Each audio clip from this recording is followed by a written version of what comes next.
Live from Lead Feather Studios, it's the most controversial film podcast on the air. I Don't Give a Flick.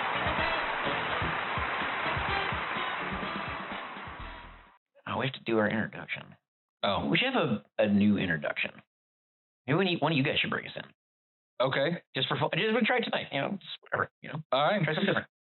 Welcome to I Don't Give a Flick. Wow, could you be any douchier? The best podcast ever. I'm sorry, I've got critical douche levels on my meter over here. Beep, beep, beep, beep, beep. It's just going crazy over there for Neil. I mean, the thing's about to fucking explode. Oh, hold on, that's my Geiger counter. Oh, God. Fallout 4. Ugh. Fallout 76. What a terrible game. Sure. Yeah, that was a terrible game. Or both of them were combined. What is it, like Kill Bill? That's really the same game. Well, one continuous game. 76 was the sequel to 4. Okay. Okay. Well, Neil, do you want to try an introduction? No, you killed it. What are you talking about? Oh, okay, all right. Welcome to I Don't Give a Flick. Okay, hold on. That was horrible. Try it again. Where the topics are hot and the conversation don't stop. Stop. You were so close to saying stop, and you went with stop? Well, it's got to rhyme with hot. Not completely. It's okay to say stop. Okay. Welcome to I Don't Give a Flick. Where the insight don't cease, and we release the beast. I don't know what I'm doing. I don't even know. It's fine.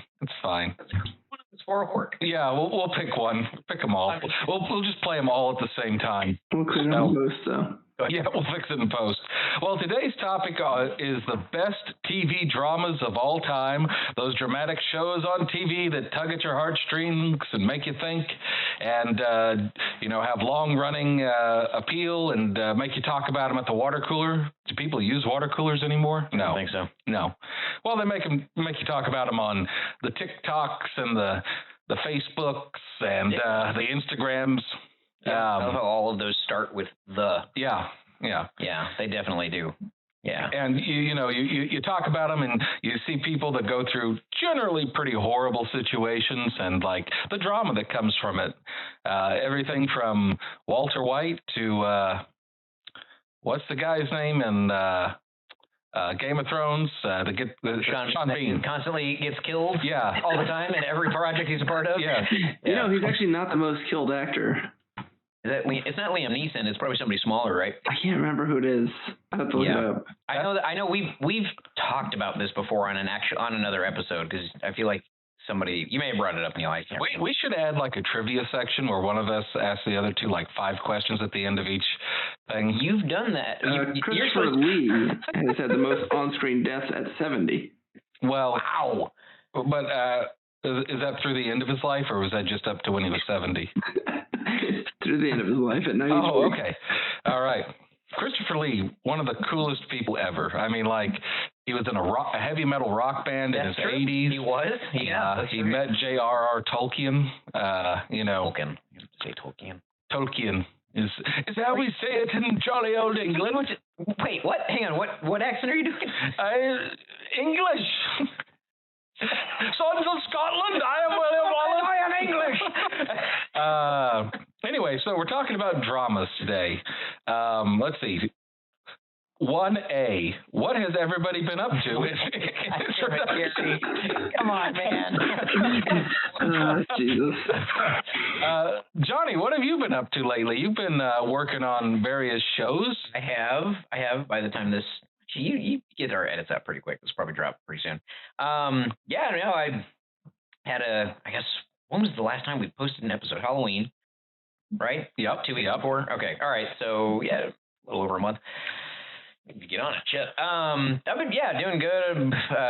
Associate producing on a TLC show right now in Houston, and that's when I'm actually staying with a family member of Neil's, actually. So very, very, gracious of them, and very nice, super, super generous. Really pulled my ass out of the fire on that one, because I was starting to sweat it there for a bit. It was funny. I've got 2 or 3 groups of immediate family in the Houston area, and then Nick. And you're a co-host for another podcast, right? Yeah, exactly. Yeah. And surely he took you in, right? In your time of need. He wanted to. Just it didn't work out with him, but no, Neil's family came to the rescue. Yeah. So. Do you remember going to Nick's wedding? That was a cool. Oh yeah, that was great. Do you remember that, Neil? Yeah. Oh wait, no. Actually, yeah, we didn't get the invite. That's okay. We were told about it. We couldn't show up. We couldn't attend. Yeah. So that was fun. Mm-hmm. Really enjoyed that. Thanks, Nick, if you're listening. You're probably not. You never even listened to. You never listened to our show. So that's why we don't do it very often anymore. That's what I've been up to, Gary. Okay. So. All right. And what have you been doing on that set? So it's like a creative role actually. So I've never done that with a network before, which has been pretty neat. Normally with the networks, I'm usually coordinating or just logistics and management and stuff like that. So this one, I take notes on the show in real time. So I have to stay logged up with the time code from the cameras and audio and everything. And then I'm taking notes in real time, making a script, because it's a reality show. Yeah. So they have talking points, obviously. They got story beats. Was and stuff. reality in quotations? Is that a reality quotation show? I can't give up that much about it because I'm still working on it. No, it is. It actually is. It's relatively. There's not much prompting from the producers on this one, so it's a nice change of pace. Because on the dating and like medical shows that I've been on over the last couple of years, Neil's right. Like, that's exactly what it is. Feed them almost everything. Yeah, and those are two separate shows, the dating and medical. It's not dating and medical. Well, hey, hold on now. We might be on the cusp of a new show here. A new show, yeah. We have it coming up. My 600-pound date. Hey, you got 6 months to live. You got to find a life partner. I fucking love that. I would watch the shit out of that. Are you kidding? That's awful. That is terrible. Neil, let's do this, man. You can be our friend, man. I mean, marriage is a terminal sentence anyways, right? Exactly. Neil, what have you been up to lately? Anything been changing in your life or anything recently? Well, first off, let me go ahead and say marriage is amazing, and I love my wife, if she's listening, which she isn't. But yes, I've been very busy. We brought our new son home a couple weeks ago, so Congratulations. Thank you. Awesome, Lots of long nights there, but so worth it. Yeah, okay. Of course. Very good. And is he happy and healthy? He does seem happy. He is healthy, so that's about all we can ask for at this point. All right. Well, number one, Thanksgiving coming up for the kid. That's true. First Thanksgiving. Yeah. Well, yeah. I know that I'm looking forward to Thanksgiving. Yeah. Because I enjoy the food. Yeah. And we've already talked about the only Thanksgiving movie, which was Planes, Trains, and Automobiles. Yeah. Classic. Yeah. Cinema. It is a classic. It's a great film. I'm sure there's other ones that take place on Thanksgiving. I mean, not a ton. Yeah. Nightmare Before Christmas kind of jumps over Thanksgiving. Yeah, in early December. Yeah. And early December gets more respect than Turkey Day. Yeah. Come on. Yeah. By the way, Christmas music should not start until the day after Thanksgiving. Absolutely. I agree. 100%. Yeah, 2 months of Christmas music is insane. Just stay in your lane and just wait until after Thanksgiving. Yeah. There's a lot of cool things about Thanksgiving. The food is unique to it. If you're a fan of football and family and stuff, you get time off from work, Yeah. Supposed to give thanks for the things you're happy for in your life that you're grateful for, and that's what it's for. I mean, it's not as popular or as big as Christmas, obviously. I mean, right, yeah, but give it some time. Halloween gets a full freaking month, Yeah. I mean, I don't really hear a lot of Halloween songs. Like Thanksgiving has like no Thanksgiving. I was just talking about popularity. Oh, and, yeah. The commercialism. Right. Yeah. So. Okay. Yeah. But yeah. So Thanksgiving needs its time, and by the time you're listening to this, it will have already passed. But for next year, Thanksgiving 2023.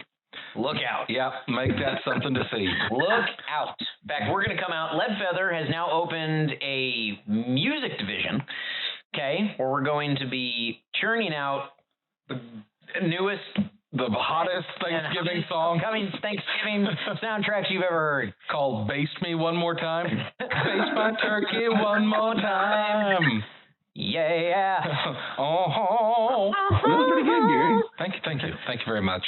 I'm going to make over the river and through the woods to grandmother's house we go look like a pile of burning shit. That's the only other Thanksgiving song I know. It's the only other Thanksgiving song I know. Actually, it's the only Thanksgiving song I know. What am I talking about? Is that a Little Red Riding Hood song? Over the river and through the woods to grandmother's house we go. You know, remember at Patton, the day before they would send us off for Thanksgiving, we'd pile into the cafeteria, or they probably did it at Oak Hill. We'd pile into the cafeteria. They make us sing like probably a dozen Thanksgiving songs, and they had like turkey, like the hand turkey. I remember making the hand turkeys. I don't remember any Thanksgiving songs. They had like Neil. Did they have that at your elementary school you went to? Like I don't know, third, fourth, fifth grade. Yeah, that's weird. They had it. They had it at Pat.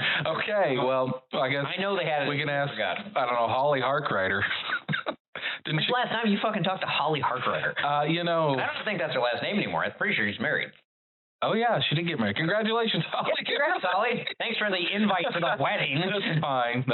It's fine. Nobody wants us to come to the except Neil. Neil invited us to his. Thanks, Neil. Yeah, thank you, Neil. Y'all were actually in the wedding. Oh, yeah. Yeah, we planned your bachelor party, too. Yeah, so we did a lot of that wedding. Not as much as you did for Grant's. Yeah, but, that was fun. Anyways, before this episode becomes an episode on inside jokes for all of us. Right. Let's move on. Well, hold on, Gary. What have you been up to? Gary, what have you? Yeah, I've been working. It's been fun, How's doing work. It's great. I have absolutely no complaints, and I don't constantly just cry myself to sleep every night. It's fine. Probably good that nobody knows where you work. Yeah. The show. Yeah. I would say so. Probably give a shit. No, but like it's things are fine in terms of like artistic endeavors. I haven't really been doing that much lately, so I'm excited for 2023 to start and kind of get on a roll with all that. I know we've been kind of looking at doing maybe a short film of some sort, yeah. So that's where I'm at the moment. But yeah, we'll see where that takes us in the new year. Yeah. All right. Moving on. Section 2A. Why are we letting Gary run the show? Well, I don't know. I just thought this was going to be the highest. You were actually going to jump in, Neil, to be quite honest. It's the highest rated show ever. No. Yes, it is. Okay. All right. So, TV drama origins. So, how were dramas pre-2000 different from their current counterparts? Are you just going to read what I have written? It was beautifully written, Jonny. Thank you, Gary. Yeah. It's just a template, though. Yeah. But no, dramas on TV, certainly TV, the medium has changed over the last 70 years. Obviously, TV generally started out with comedies like the I Love Lucy show, The Honeymooners. There were variety hours. Yeah, variety hours, kind of the news, transitioning from vaudeville to more entertainment. So how have the dramas pre-2000s, what are some of the shows you think of when you think of dramas in the pre-2000s? Let's start with I don't know, Neil. I mean, the only major drama show, I guess it's kind of like a sci-fi drama, would be like the Twilight Zone. Okay, yeah, that's good. That one is the one that jumps out to me the most. That's kind of a paranormal drama, romance. Yeah, like a paranormal romance, Gary. Yeah. Okay. Fuck, man. No, you're right, Neil. The Twilight Zone, it had a lot of dramatic elements to it, and much like Star Trek, it was very modular and encased. So just like each episode of the Twilight Zone was just talking about one person's story, and then they would never come back again because they generally died or got taken to space or something terrible happened to them. The world ended at the end of every episode, so. Yeah. I mean, that's what they were always up against anyways. Though the Twilight Zone was a great show. Jonny, how about you? I mean, there's a lot that pop up. I mean, you want to talk about the most iconic, just straight up dramas. Oh, God. I mean, what were dramas really even before 2000? Were there actual dramas, or were there anything outside of crime dramas and Western dramas, and that was pretty much it. Or you could say the sci-fi dramas. Twilight, Star Trek would fall into that. I would say I'd be pretty. But you look at we look at the 50s and the 60s, and you look at shows like Bonanza and Gunsmoke. And Gunsmoke, exactly. Yeah. Those were the dramas back then. Oh, yeah, absolutely. Those were, I mean, Gunsmoke ran for, what, like 30 years? Oh, my God, something like that. Exactly, yeah. Because those, at that time, I mean, we've talked about the studio system ad nauseum on this show, that at the time, and it was the same thing with the TV networks. It was, it was CBS, NBC, ABC, and that was it. PBS sometimes in its infancy stages. Yeah. But they controlled everything, and people didn't want to be reminded about how grim and depressing their lives were. They wanted to have fun. And so that was the first iteration of drama that I had ever seen in television, at least when I was researching and like going back, and I was like, okay, like when I was younger, I watched Gunsmoke and Bonanza at my grandparents used to watch it on TV Land all the fucking time.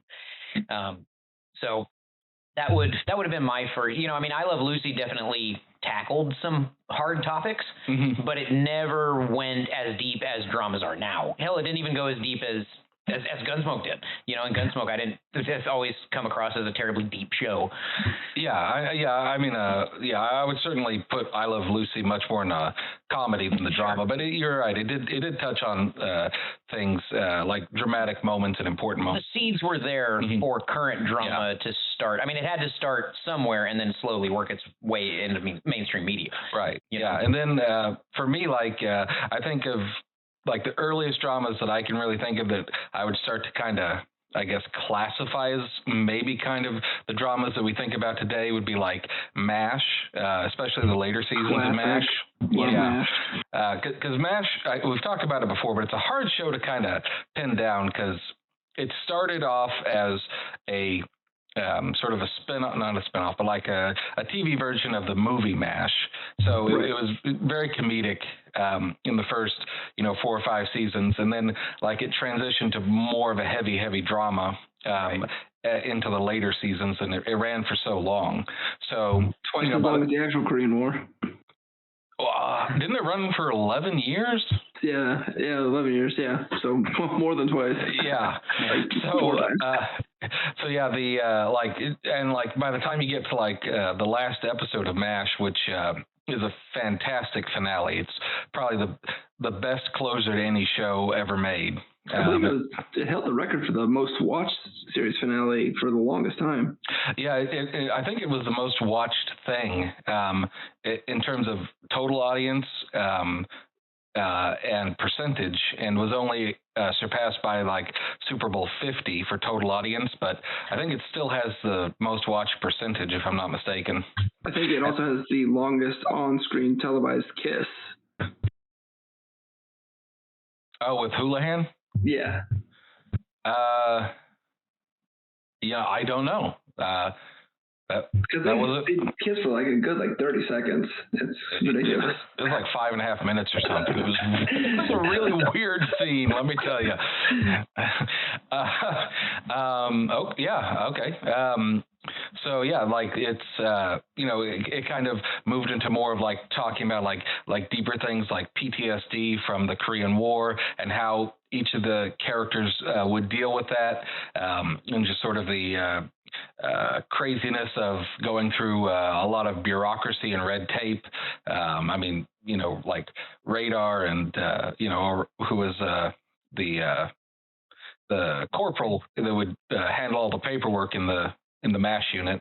He was very good at cutting through that, and then when Klinger took over that job, he was not so good. But it talked a little bit about the drama of it, and it started to get heavier and heavier, and then you kind of move into the 80s, and that's when you get even more drama pieces like NYPD Blue.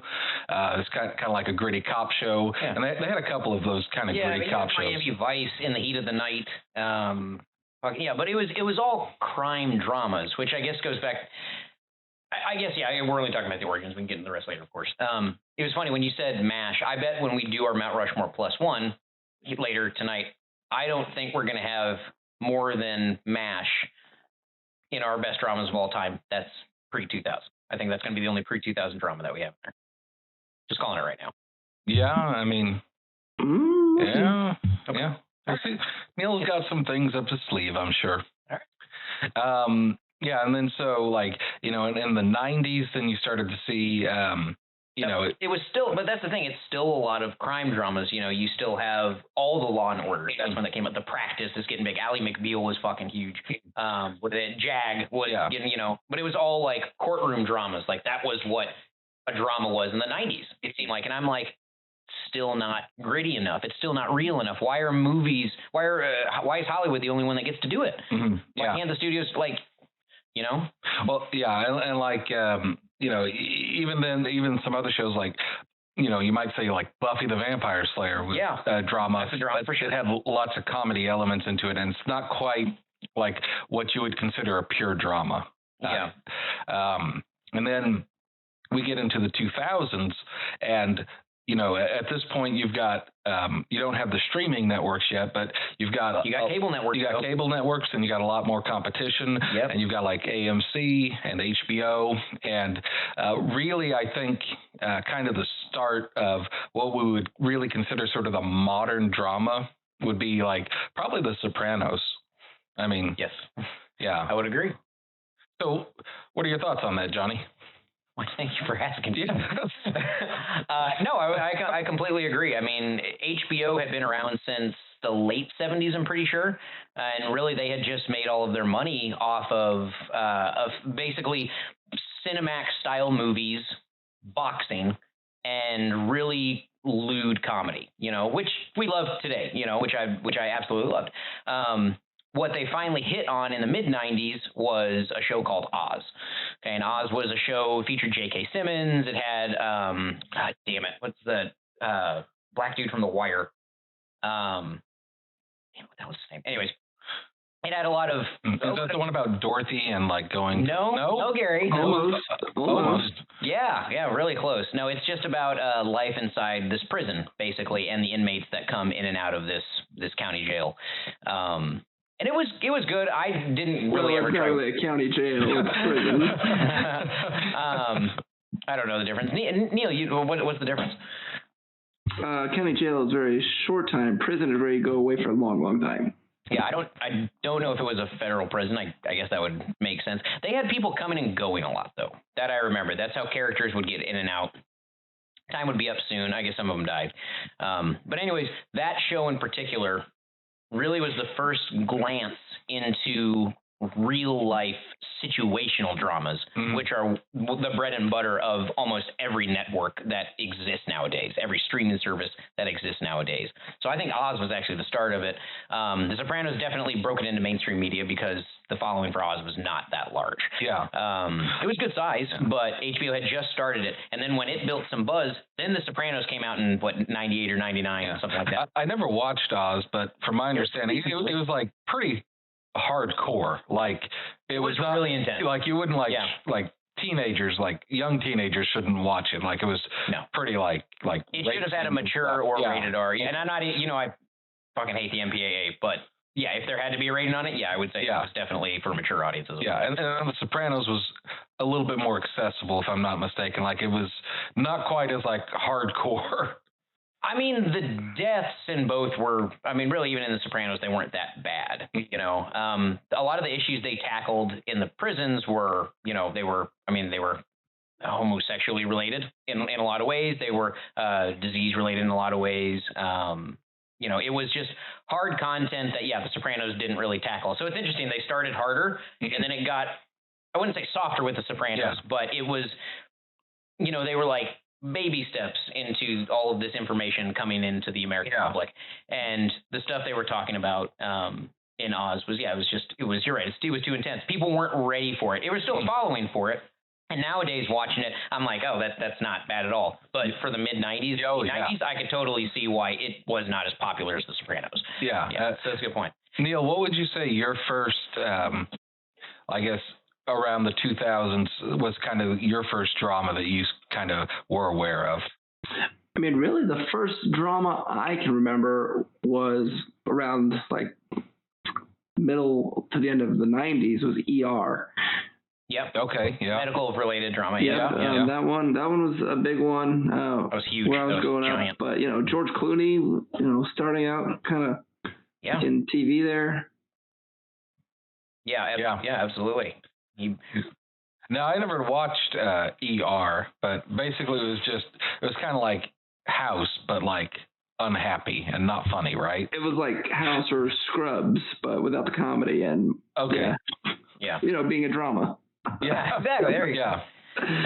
Fair enough. So I think you're right. Yeah, with The Sopranos being that the fact that it became so freaking popular, and the fact that it got so real that it broke down a typically romanticized version of the mafia. Yeah. And it broke them down to realistic levels, and it made it as simple as possible and said, here you go. And HBO at that time had started, I don't really know how they set up their subscription process, but basically their subscribers and viewership started like increasing rapidly. And I don't know if it was because of The Sopranos or just because of how the accessibility, like if it was cheaper than it used to be kind of thing, or if it came with like your, and it was like your TV packages, like DirecTV and stuff was coming around that time, and they would come out, they'd be like, oh, get HBO or Showtime for an additional $6.99 a month. Yeah, and I never really watched The Sopranos, especially when it was on. Oh, you would love The Sopranos. But like, I do remember the controversy over the last episode, because the last episode he's basically sitting in a diner. And spoiler alert. It's 20 years ago. You haven't even seen it, Gary. But I remember like so it basically just cuts to black in the middle of like the scene. And so a lot of people were calling their cable companies being like, hey, my cable went out in the middle of The Sopranos. It was so big that I remember the controversy over that last episode and how they chose to do that. Which I believe was this Don't Stop Believing by Jonny, I think was the song on the radio that they were playing. Or in the... Was it? Okay, I don't remember. It's been a while since... It's probably been 6 or 7 years since I watched... Okay. I've only watched The Sopranos one time all the way through. Okay. It's a great fucking show. So, like, with The Sopranos kind of like bringing it to more of a mainstream audience, those that had cable and HBO. Yeah. People being ready for it now. Yeah. Or they were okay with, they're like, movies are getting as intense as ever. And so, we're in this age of realism here. Yeah. We're okay. We're starting to get grittier. We're starting to want to see the struggles of other groups of people we would never know, because they don't live next door kind of right. thing, Yeah. It was just kind of the day and age. Yeah, it sort of kind of opens the door to, more and more companies like AMC being one of them. Yeah, more cable companies. Yeah, sure. that are just... USA, even FX. Yeah, that feel comfortable putting on more dramatic pieces. Sure. So, post-Sopranos, can you guys think of, like, what are some of the dramas that really kind of stuck out to you guys? I mean, Breaking Bad is the first one that popped up. Yeah, that wants to jump to everyone's mind. Yeah. I mean, get into that, but that was what, 2006, 7? I think it was 7. Yeah, 7 or 8, I think. 7 or 8. Okay. Yeah. And that wasn't even on cable. That was on. It was cable technically. Is AMC cable? Yeah. Okay. Yeah, but basic cable was so. Remember, that's around that time. It was so cheap. Yeah. And it came with everything. Now they weren't offering the packages where they're like, oh, you can just have 10 channels for $30 a month, like they did in the 90s with our parents. They were just like, oh, the basic package now is 60 channels, and this is what you get. Yeah. And they're like, it's cable. You have to have cable. Just hand it to you. So like now that we're kind of getting into the more modern, like with Breaking Bad, what are some of the elements that we kind of saw change with the dramas in terms of like either characters or how the stories were written or filmed or just like presented to people? Yeah. Like any thoughts on that? I would say the dark, not a dark hero, but an anti-hero, I would say, had become a pretty popular thing. And it wasn't even just because Breaking Bad did it. It was always a popular thing. It was always a thing that had been done, just hadn't been popular until that time. Mm-hmm. Really rooting for these guys that posed as good guys, but really at their core, if you look at all of it, they're pretty horrible people. Yeah. And they do good things, don't get me wrong, but they do a lot of things that would question the moral fabric of the average person, And so I look at Walter White as a perfect example, but I say look at like Dom Draper from Mad Men. Mm-hmm. Okay, same exact thing. stole another guy's identity, pretended to be him, constantly cheating on his wife. Is that what happens in that show? He's not actually that guy? No, he's not. Oh. Yeah. Once again, it's been a while since the show ended. Sorry for the spoiler alert. But yeah, he was in the Korean War, pretty sure, and he didn't like his life at all, and so the guy next to him died, and he stole the guy's identity, and then lived as Don Draper for the rest of his life. And only a few people ended up finding out throughout the course of the show. Oh, okay. Yeah. It was a great series, but okay, Shameless is another example, you talk about that one with William H. Macy. Those awful people. Awful people. I tried so people. hard to like that show because I like William H. Macy, but it was just so much. I couldn't do it either. The first 7 seasons. I watched the first 7 seasons and couldn't go anymore. Yeah, it was like, geez, because at least with a show like Always Sunny in Philadelphia, the people are equally horrible. Sure. But at least it's like funny. Yeah. Like Shameless is funny just parts like of Shameless. I mean, I guess, but it's like. Geez Louise, these are horrible people. Yeah. Sure. But one of the things I kind of saw was dramas started really feeling more comfortable telling stories over a long period of time. That's a huge one. Yeah, you look at Breaking Bad, first off, really just an amazingly done TV show, really fantastic in terms of the writing, the acting, the editing, the cinematography. There are just so many things on that show that they had just spot on. Which really helped it, but they were willing to sort of talk about just one story arc that lasted 5 years, and it. For Breaking Bad, at least, to me, it never felt like it had gotten stretched out like a lot of other shows do, because you're this show's probably past its prime. El Camino did. That wasn't part of the series, technically, but the one-off movie they did about Pinkman's escape south of the border, and I'm just you guys didn't need to do this. This is just a money grab. Come on, Breaking Bad, don't be friggin' Disney here. Yeah. Don't be Disney. Come on. Is AMC owned by Disney? Probably at this point. I don't know. But yeah, I wouldn't think so, but maybe. And to see the characters develop in Breaking Bad over the course of time, throughout the whole show, Walter White, who's the main character, the protagonist, he's asked why are you doing all these bad things? And he constantly is saying, I'm doing it for my family. Mm-hmm. So much so that it even kind of became a meme. And it was oh, that's what he's going to say. And then after he's done so many horrible things, by the time he gets to the final episode, he's telling his wife why he was doing all these things, and he's and I did all these things, and she's if you say it's for your family one more time, I can't take it, and he's no, I did it for me, and felt powerful. Yeah, and that was just such a a well-earned character trait that had developed over 5 seasons of just really well done shows, and I think that it showed the really interesting part of the drama, because it appealed to okay, this guy did have an arc, and especially with so many movies that are coming out, it feels just it's a factory with movies sometimes, especially over at it's an assembly line at Disney. At Disney it is. I don't feel that. It's funny, we say that about old TV shows, sitcoms and dramas. It was very formulaic pre-2000, and now those roles have switched with movies. Now the movies are formulaic, and everything coming out is the same. It's the same 5 fucking story ideas and storylines. Every movie, they just change a few things to try to make it seem different. Do you remember movies in the 90s? God damn, those were good. I think we talk about that every episode. I miss movies from the 90s very much.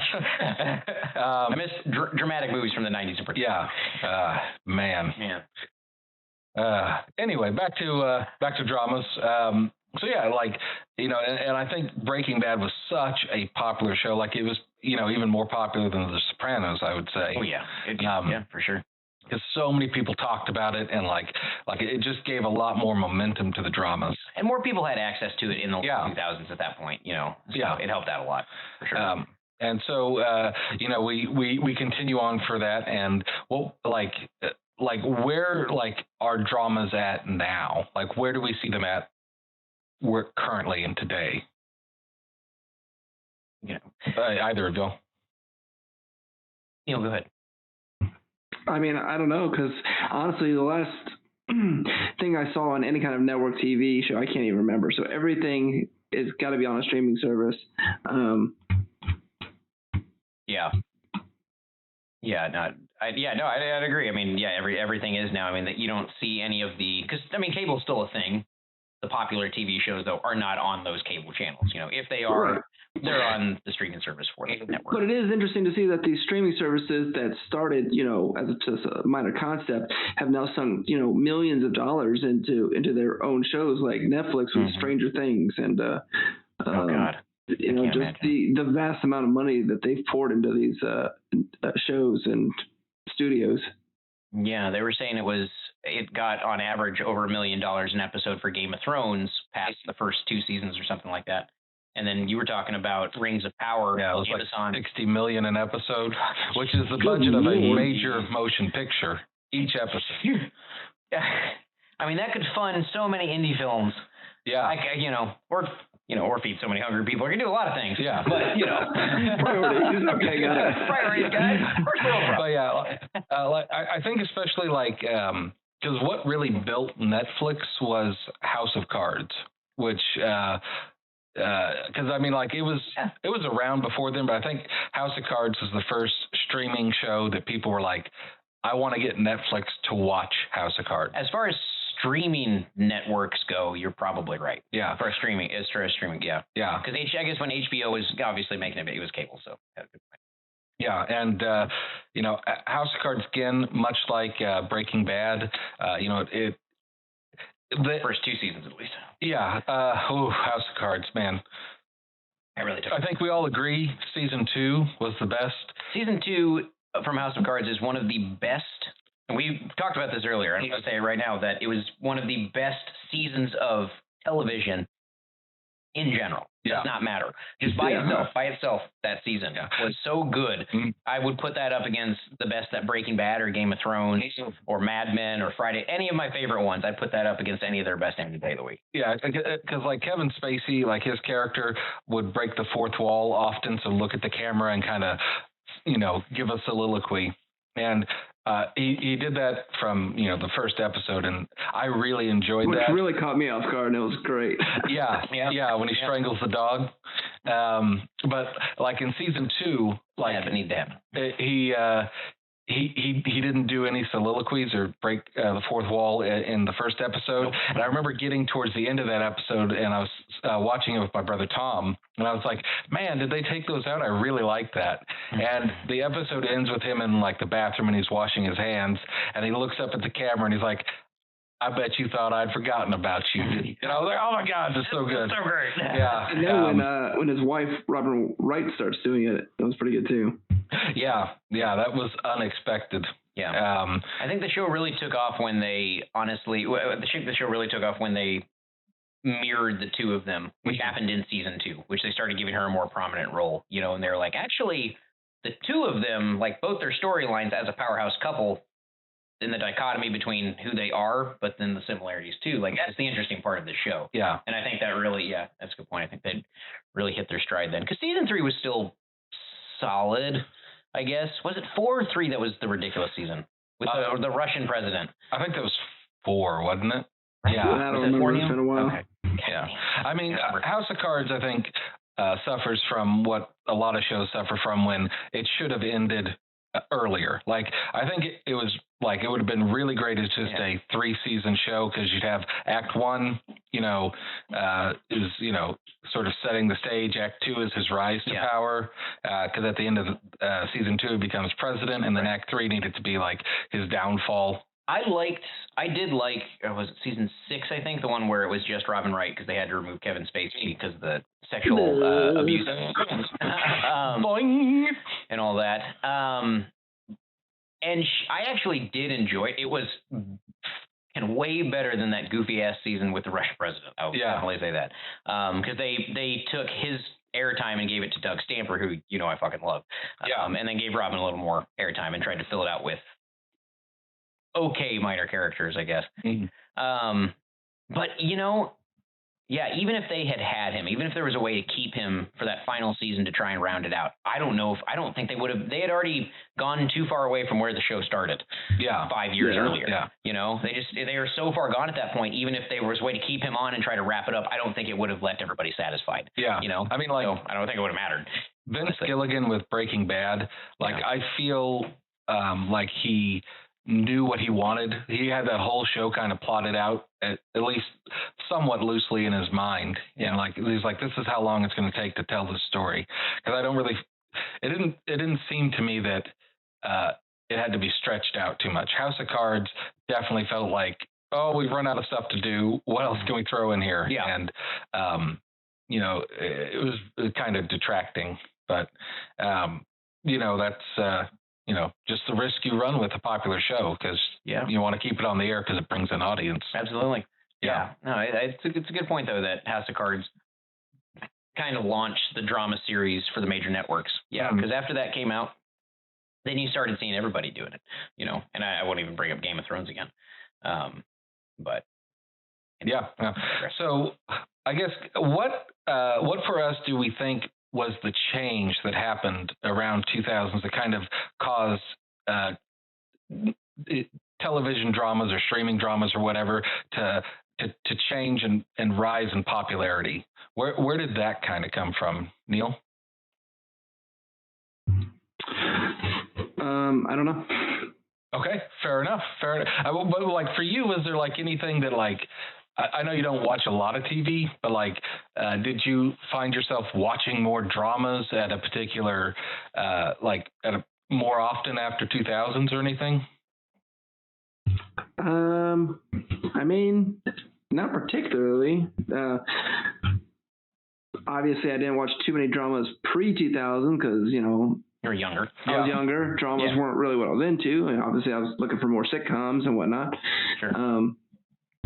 But no, I don't know. Okay, that's a fair assessment. Jonny, do you have any? Yeah, opinion? I mean, society changed. I mean, that's what it was. Sure, the accessibility, same thing I was talking about earlier. It's the accessibility to having cable channels. Obviously, the fact that the price was getting a little lower, it started to be part. I don't know who set it up, but I'm assuming it was, you know, HBO partnered with like DirecTV, and then who were one of the big cable big cable providers back in the 2000s? Time Warner. Yeah, okay, Time Warner. Yeah. And then it was like Time Warner partnered with Showtime or something, or Cinemax or something like that. And now when you purchase your cable channel, it's not even an add-on. It's just a part of what you get. You get 90 days free. And then now that they've partnered with these cable companies and cable is becoming so popular, once they see the TV dramas that they have, they get hooked and they want to buy HBO for another 6 months because they want to see what happens on the rest of The Sopranos or Oz or The L Word or whatever. You know, same with Showtime. You know, you want to see what happens on Dexter next week or Weeds. You know, I guess that was more 2000s, obviously, but so accessibility was big. And then society at the time. You know, we saw this we see this in movies, you know, all of us, from watching movies from the 20s up until today. You know, we talk about how great the fucking dramas in the 90s were. Well, that's because they started getting grittier with their writing. You look at it's not even the filming style, it's the content that was put into scripts in movies in the 90s, okay? Philadelphia, okay? You've seen or heard of Philadelphia? Either of you? The Tom Hanks movie? Yeah, Tom Hanks, Denzel Washington. Yeah. Okay. So obviously, Tom Hanks is a gay man who's contracted AIDS from Antonio Banderas, his partner. This is the mid '90s. This movie, I mean, it's a good film. I read a couple articles on it. Nothing huge, and it did stir up a little controversy, obviously, because AIDS was such a hot topic around then. It was just starting to be okay to come out of the closet, and, you know, people that were homosexual, they felt safe to finally do it. It's a shame they had to wait so long, but regardless, that's around the time it started to happen. Right. And so we started seeing it in the movies, and it's just a generational shift. It's just what it is. You know, the 2000s came around, and the series started getting grittier and more real. And then in the 20-teens, you know, they started getting grittier and more real. And now we're to the point where gore and violence and sex and nudity has to be a part of almost every series that comes out. That's just how society has progressed, you know. So that remake of Mr. Rogers' Neighborhood. Okay, all right, yeah. We're not supposed to show that one to the kids. Oh God. Okay.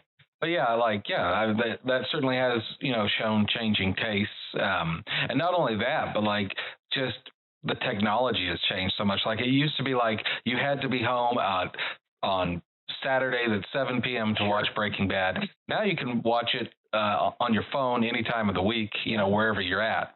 Yeah. So like it's much less dependent on, getting everybody together at the same time. It's much more on whatever schedule you want to set. Yeah. I remember like as a kid having to use like the RCA VHS recorder to record shows. And, if I was going to school. Yeah. I had to do it too. Hated it. Yeah. Always had to do it with my kids. The Saturday anime on the Sci-Fi Channel would start at like 8:30 a.m. And who's getting up at 8:30 a.m. on Saturday? Not me. Not me. Yep. Not this group. Yep. No, we're going to stay. Neil might. He's probably an early riser now. Well, I mean, the kids get me up early, that's for sure. Yeah, he's like now as a father, like, yes, now he's like, I'm up early. Well, let me ask y'all a question while I'm thinking of it. So what do y'all prefer as far as the episodes go? Do you prefer the older way on the networks where it was a self-contained 30-minute or an hour show, and then it would finish up that day's story and you'd catch it next week? Or do you prefer streaming services now that basically make them binge-worthy, where you're like, well, that was pretty good, I need to just go ahead and watch another one? Okay, that's an excellent question. I think for myself, it really depends on the show. Like, for example, we were talking about Star Trek earlier. I think Star Trek is much better as sort of, a self-contained episode, because like when you look at the new Star Trek shows they put out there, and they have tried to kind of copy this sort of long story arc dramas, they're not very good. Whereas like if you you've got to binge the whole show. Whereas something like you couldn't really do like Breaking Bad in sort of that sort of self-contained show format. Like the story just wouldn't fit. So I mean, I think it's really dependent on the type of story you're trying to tell. And I think like a drama, you can get away with having like 60, 70, 100 episodes, spending 100 hours with these people trying to tell their story. Whereas another type of show, it doesn't work unless you're a really talented writer. Jonny? Sure, yeah. I'm going to pull my Ian. What? What? Sorry, what? I wasn't listening. Ian, that's for you, buddy. I know he actually listens to all of our episodes, so I know he's going to hear this. I'd have to say that to an extent, I guess I would agree with you, Gary. Okay. There are some shows that I think can definitely, it bodes well for them to go ahead and just stop after 45 minutes, an hour, and just be like, okay, we're done. On to the next topic next week. Yeah. I personally love continuous storylines. And I was going to bring this up, and it may be completely wrong, but I was thinking about it. I was like, now that we've seen long-form, long-running TV shows, I mean, these shows run for 4, 5, 6, 7, even in some cases 10-plus seasons, drama shows, mind you, they've kind of almost become like a new version of the book. Almost. I don't know. I just feel like we look at TV dramas and sitcoms pre-2000, nobody did that ever. The longest running story was a mini-series, which would normally be 3 or 4 episodes on a major network, or a long movie. That was it. Those would go max 3 or 4 hours, max. And I don't know, just, I guess me being as a kid, I read and played outside more than I watched TV. I didn't really get super, super into movies until I was a teenager. But I feel like that, my parents were the same way. My parents didn't sit in front of the TV all day. We watched certain things, like you were saying, 7 to 9 at night, but those were short form running TV shows, not the long form. And I just remember like growing up, like we all read, and because that retained your interest for a very long period of time, because you can't read a book in 3 hours unless it maybe Goosebumps or something. Yeah. But you can't read an actual good book. Like you can't read Lord of the Rings. Yeah. You can't read Harry Potter. I'm trying to think of books we might have read all as teenagers. Hobbit and stuff. Hobbit. Yeah, sure. I don't know, the Hardy Boys, whatever the hell you read as a kid. You can't read that in, maybe the Hardy Boys you could, but you can't read long forms in one afternoon. It takes a long time, and I think people enjoyed that. And once these long-running TV series came out, kind of took the place of. I mean, it just seems like you look at studies now, like less and less people read books nowadays. Everybody reads articles on their phone, sure, but it's you just seeing a drastic decline in it. Maybe that has something to do with it. I don't know. I was thinking about it, and I was like, I wonder if these two are connected at all. I don't know. I will say to your point, though, Neil, I think that when shows come out like they do nowadays, where it's like, okay, here's 12 hours of the show to watch, binge watch it, I don't think that sticks with me as well. Like, I don't remember it as well as like, really, yeah, and like you don't have the anticipation and the excitement of like, oh, what's going to happen next week. I agree, because that's the way I always look at it. Because like, to me, I watch the episode and then I spend the next week like digesting it and revisiting it, like replaying it in my head. Whereas if I just binge and I'm on to the next one, you kind of forget some of the stuff that's happened. Yeah, no, totally. Like, well, hang on. That's different from what he had mentioned earlier. Are you talking about long, continuous running storylines when they played on cable? No. I'm talking about like shows in the 90s before streaming services. You know, the show would end and then it would pick up a week later. Whereas now streaming services, you can basically binge the entire season. It drops it, all in the same day. No, I get that part. No, that part I understood. You guys just started this conversation, and I kind of thought you were talking about you. Never mind. I misunderstood. Oh my God. Okay. No, it's fine. No, you. I thought you guys were talking about a storyline that continued for 5 years. Yeah. They just like when they had those, like Breaking Bad had that when it first started. Like it would come on once a week. It would come on for an hour. Yeah. And like that's fine. But no, I thought you were talking about something different. Anyways. But because you had that anticipation, that build up, and like I will say, like for Stranger Things season 4, they had like a 5-week break between the second to last episode and the last episode of the season, and that felt like a really, really long time to kind of conclude that story. Yeah, I mean, they did it on purpose just to build up the viewership. Well, but that kind of goes back to my point. Like, I felt like episodes, especially in longer running series, would leave cliffhangers, which you don't usually get on like the streaming services, because it's like, well, the next episode's available. You're not really left on a cliff. Yeah, no, yeah, because you're immediately going to it. Yeah, I mean, some of them will go ahead and they'll only post it, once a week. They're like one episode a week. Yeah, that's it. But then, I guess you could just wait 2 months and for everything to come out and then binge it in one day. Yeah. I think that's. I guess back to your original point, Neil. That is a disservice, I think, to viewers in general, because you're right. You don't have enough time to process the information.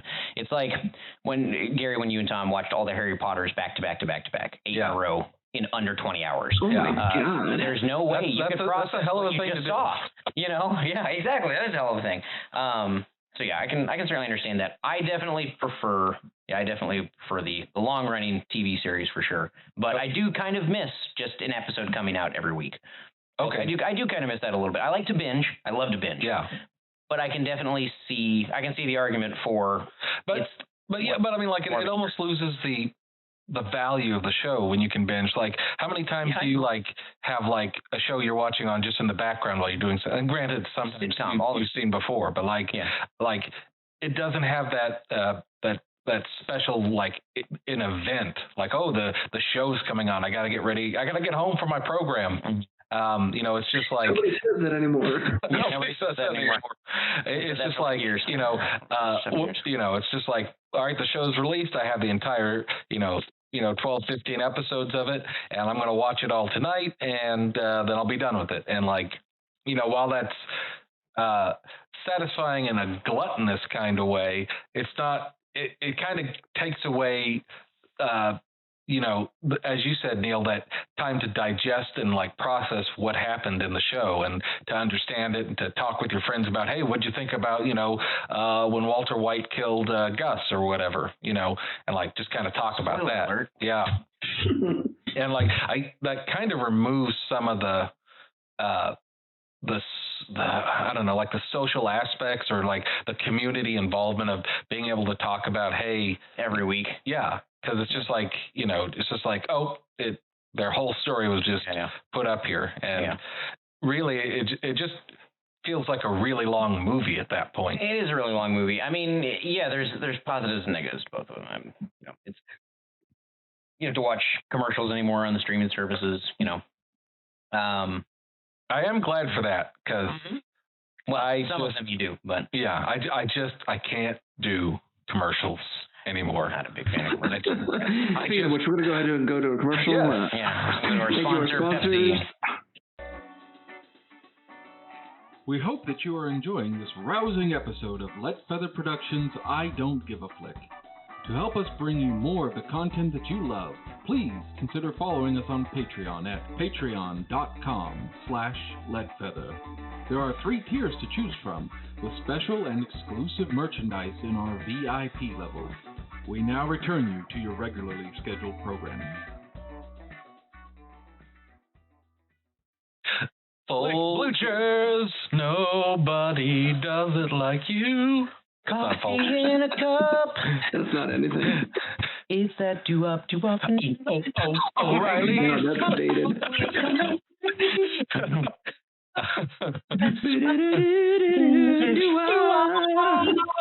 It doesn't matter what comes, fresh and better with life.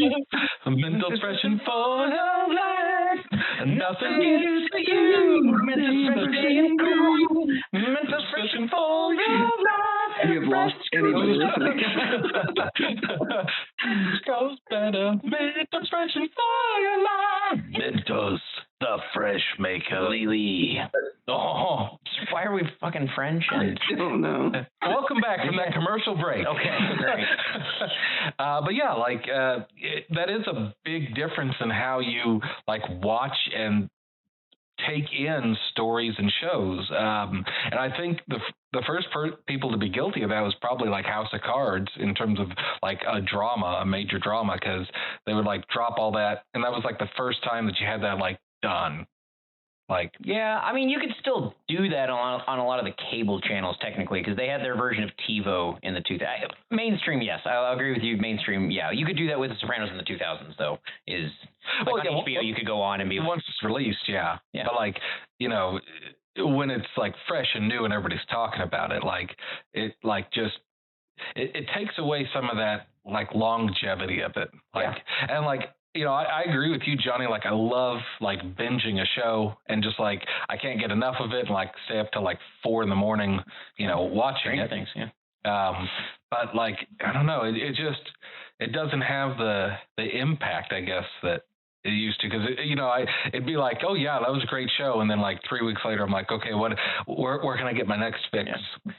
So are dramas, are they worse than they were pre-2000, or are they better? I mean, I think they're better in the sense that obviously production value has gone up. Well, sure. All platforms, all services.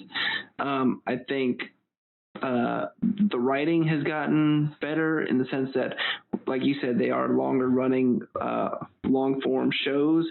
You have to be, you know, consistent from the beginning to the end. Can't change halfway through and they're like, well, that didn't really happen. So I think more modern day dramas are better than, you know, 90s, even though they were classics. Sure. Yeah. There were definitely some classics.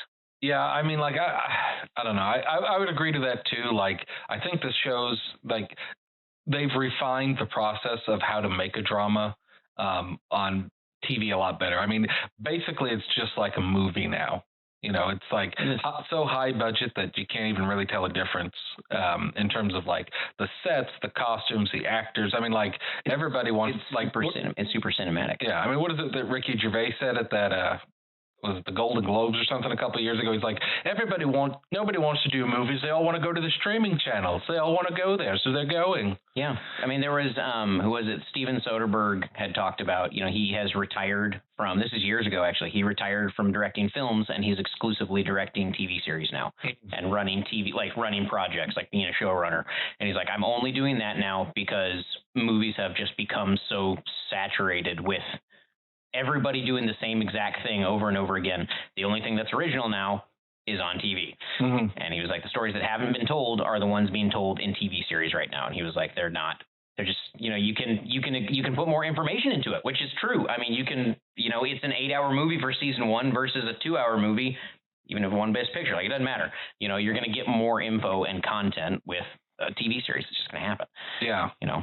Absolutely. Yeah. Because, you know, it's just, there's so much that they can that they can make and produce and throw out there. And I mean, you got bigger character arcs. You got more characters you can get to, more smaller characters that have bigger impacts than just what's in the movie. Yeah. Yeah, and do we kind of think that that's like maybe going to be I don't want to say the downfall of this genre, but like, is that going to be a problem going forward? Because there's just, like, we talked about it a bunch, but like, there's just so much content out there. I mean, Jonny, like, between the two of us, we've got like 17 freaking apps or something.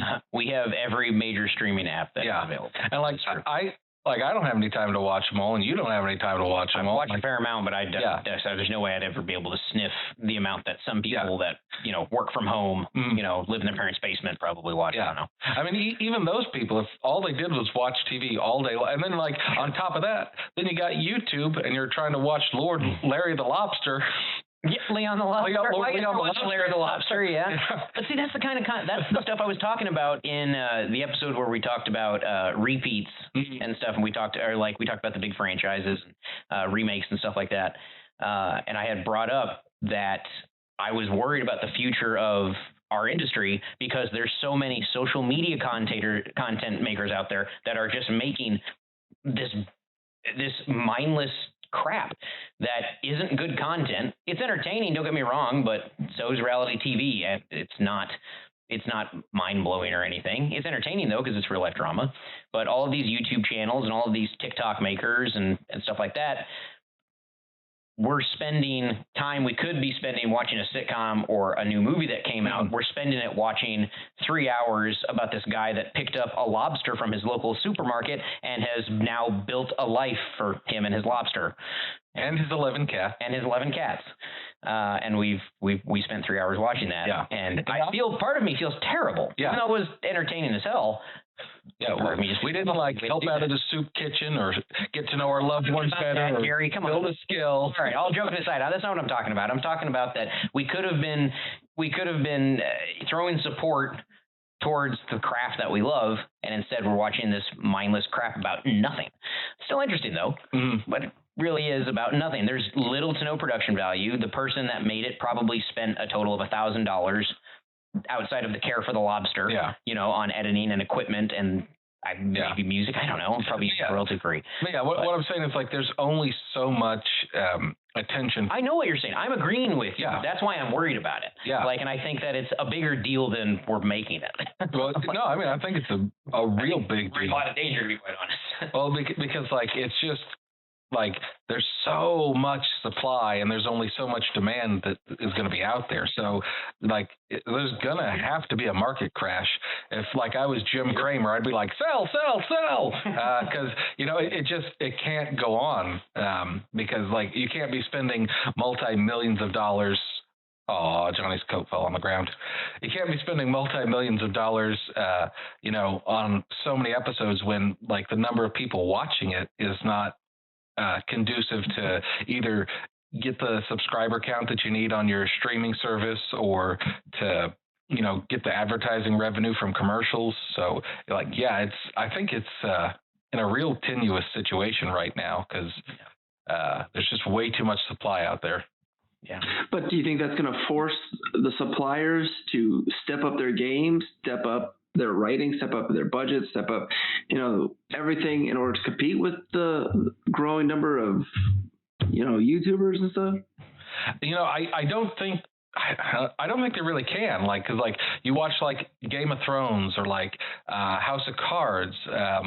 These are things that are really high production value. They're really well written. They're really tight. But like you said, there's so much competition out there that the great series they may not even have been discovered yet. Yeah. At this point, I think what's going to happen is most likely one of the big companies who currently owns YouTube right now. Google. Okay. So most likely, and this already looks like it's going to happen at some point, Google is going to get into the film and TV game at some point. Amazon got into it. Apple got into it. Everybody's in it right now. Google is going to join the party at some point. Or they'll purchase one of the companies that makes a run at being in the top 5 or whatever. I think one of those big companies is going to I don't know if they buy it from Google or Google keeps it, but they're going to start putting a subscription on it. Everybody's going to start putting a subscription on everything. Everything that's free to us right now. Because remember, a lot of these, I mean, HBO originally, it started out obviously as a cable channel, but it was super expensive. Oh yeah. You know, I mean, it was $45 a month, whatever. And now you look at HBO Max, and to compete with everybody, they have to go to $10 a month, or $8 or $12, whatever the hell they're at. You know, so I think but they started putting subscriptions on it. You know, it used to be free. There were certain movies free that were on Amazon. With the first subscription with the pay-per-view. Right. It was right. That's what I'm saying. Is it was $45, $60 a month back when it first started back in the late 70s, all the way up to the early 2000s. And then it's gone downhill since then because so many other people have come up with that subscription-based model that there's so much competition. They had to lower the price. Right. So now HBO Max is that $10, that $12 a month. Yeah. So yeah, I think everybody's going to jump on board with that. I think that YouTube is going to Google's going to do something with YouTube, and they're going to be like, okay, you can watch all this content here, but you got to pay us $12 a month. They already do. Yeah, it's like YouTube Red or YouTube Premium. That's for YouTube. That's for like YouTube TV. Like I go on YouTube right now and watch almost anything for free outside of the ads that I'm going to have to watch. But at some point, those ads will be a part of it on top of a subscription-based service, and I know that's coming within the next 5 years. I'm going to pull that right now. Yeah. Okay. Well, I think it's going to happen. With YouTube, it's like they basically just get a bunch of free labor from like millions and millions of content creators. And they're going to capitalize on it at some point. I think they already have. I mean, Google's a pretty big company. Google, yeah, Google's a big company. I think they're gonna try to cap more on it at some point. Yeah, it's just where I'm at. It may not be $12 a month. It might be a hell of a lot less. I don't know. But I think they might. I mean, you look at this. These streaming services, like we were watching The Office earlier today, and that's on Peacock. That show is owned by NBC. NBC owns the rights to The Office. Yeah. And so they're already making a shitload of money by having it exclusively on their network. I mean, I don't know if other seasons are playing on Hulu or Netflix. Sometimes it happens. But they still have ads. There's ads when I was watching Frasier the other week, and I'm like, this is a sitcom you've owned for over 20 years. Why are there? And I'm already paying, $8, $9 a month. You're paying, and they still have ads. They still have ads. I would drop that. Hulu has the same thing. I would drop that in a heartbeat. It has a bunch of the shows. We as consumers must stand up to the tyrannical arms of these capitalist pigs. I'm good. Yeah. All right. Well, that was but yeah, so I think we're all in agreement that there is going to be some sort of a major sea change coming up because there's just too much out there, and there's just not enough, not only dollars, but just amount of attention that people can give. I don't like the market being controlled or regulated. Really, any market at all, really. I like to let it be free, let it flow. Darwin's code there, fittest, the survival of fittest. Somebody's gonna control it, but somebody has to get a hold on this content market because there's too much free content. Too much of it. They have to wrangle it in somehow. They have to. The invisible hand of the market will take care of that. Yeah, exactly. And I think in this instance, for now, that's a good thing. Because I agree. I think there's too much out there. It's gonna potentially take jobs away from people that actually work in the industry, that actually do this for a living. Like there's going to be less and less money because it's all going to these bunch of high schoolers doing a dance to a Britney Spears newest album, or the newest single that Lizzo came out with. Britney Spears, she remasters and releases her shit all the time. Oops, I did it again. That was remastered and re-released like 5 years ago. Yeah, lost in the game. Yes, Gary, that is the song. Oh, Brittany. Is she single again? I think, didn't she get married recently? Dang it. Okay. Dating somebody? I don't remember. I'm free right now, Brittany. Just letting you know. You want to join? Okay, so if we had to kind of narrow this huge grab bag of inflated TV shows and these dramas down to just our copyrighted Mount Rushmore plus one. Yes, exactly. Let's go ahead and start throwing some of our favorite dramas out there to try and start pegging this down to get it down to just the top 5 of the best of the best of the best. You want to run the rules? Yeah. So real quick, remember? The rules are you can only speak in haiku. No, not a rule. That's not the rule. Not a rule. No. So the rules are we're going to put out our list of 5. And then we're going to talk about it and debate it and try and figure out, like, come to an agreement on the top 5. And we all 3 have to come to a consensus, either through a strong, dedicated feeling of like, yes, this is the one, or it could just be because like I'm tired and I don't want to do this anymore. Fine, you can have it. You know, and like, that's okay. Half compromise, half well, I guess all compromise, but yeah. But yeah. So we want to come to an agreement on all 5 of these. So Jonny, let's start with you. If you could throw out, what would be your first one that you'd want to do for your Mount Rushmore +1? Man, well, we've already talked about it. I mean, talked about a ton of them, I guess. As far as me, I'll let my most obvious one go. Probably let my most 2 obvious one. I'm just going to start with the OG, and I'm going to say The Sopranos.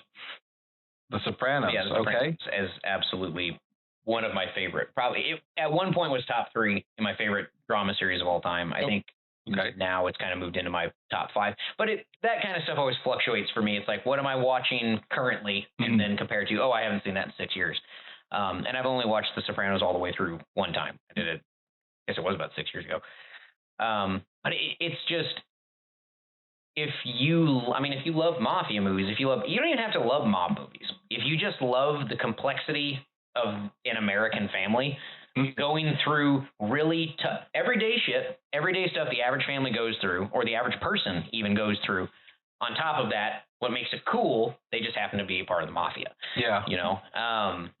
It goes through the complexities between each character and stuff, and it really focuses on the dynamic of family, and you really see the struggles between father-son, mother-daughter, father-daughter, and those kind of being the big 3, and then like, brother against brother, there's a thing with like Tony and some of his family and stuff. There's resentment that he's like on the top when they feel like it should be somebody else, They just really did such a great job breaking that down, and I'm a sucker for mafia films. Goodfellas.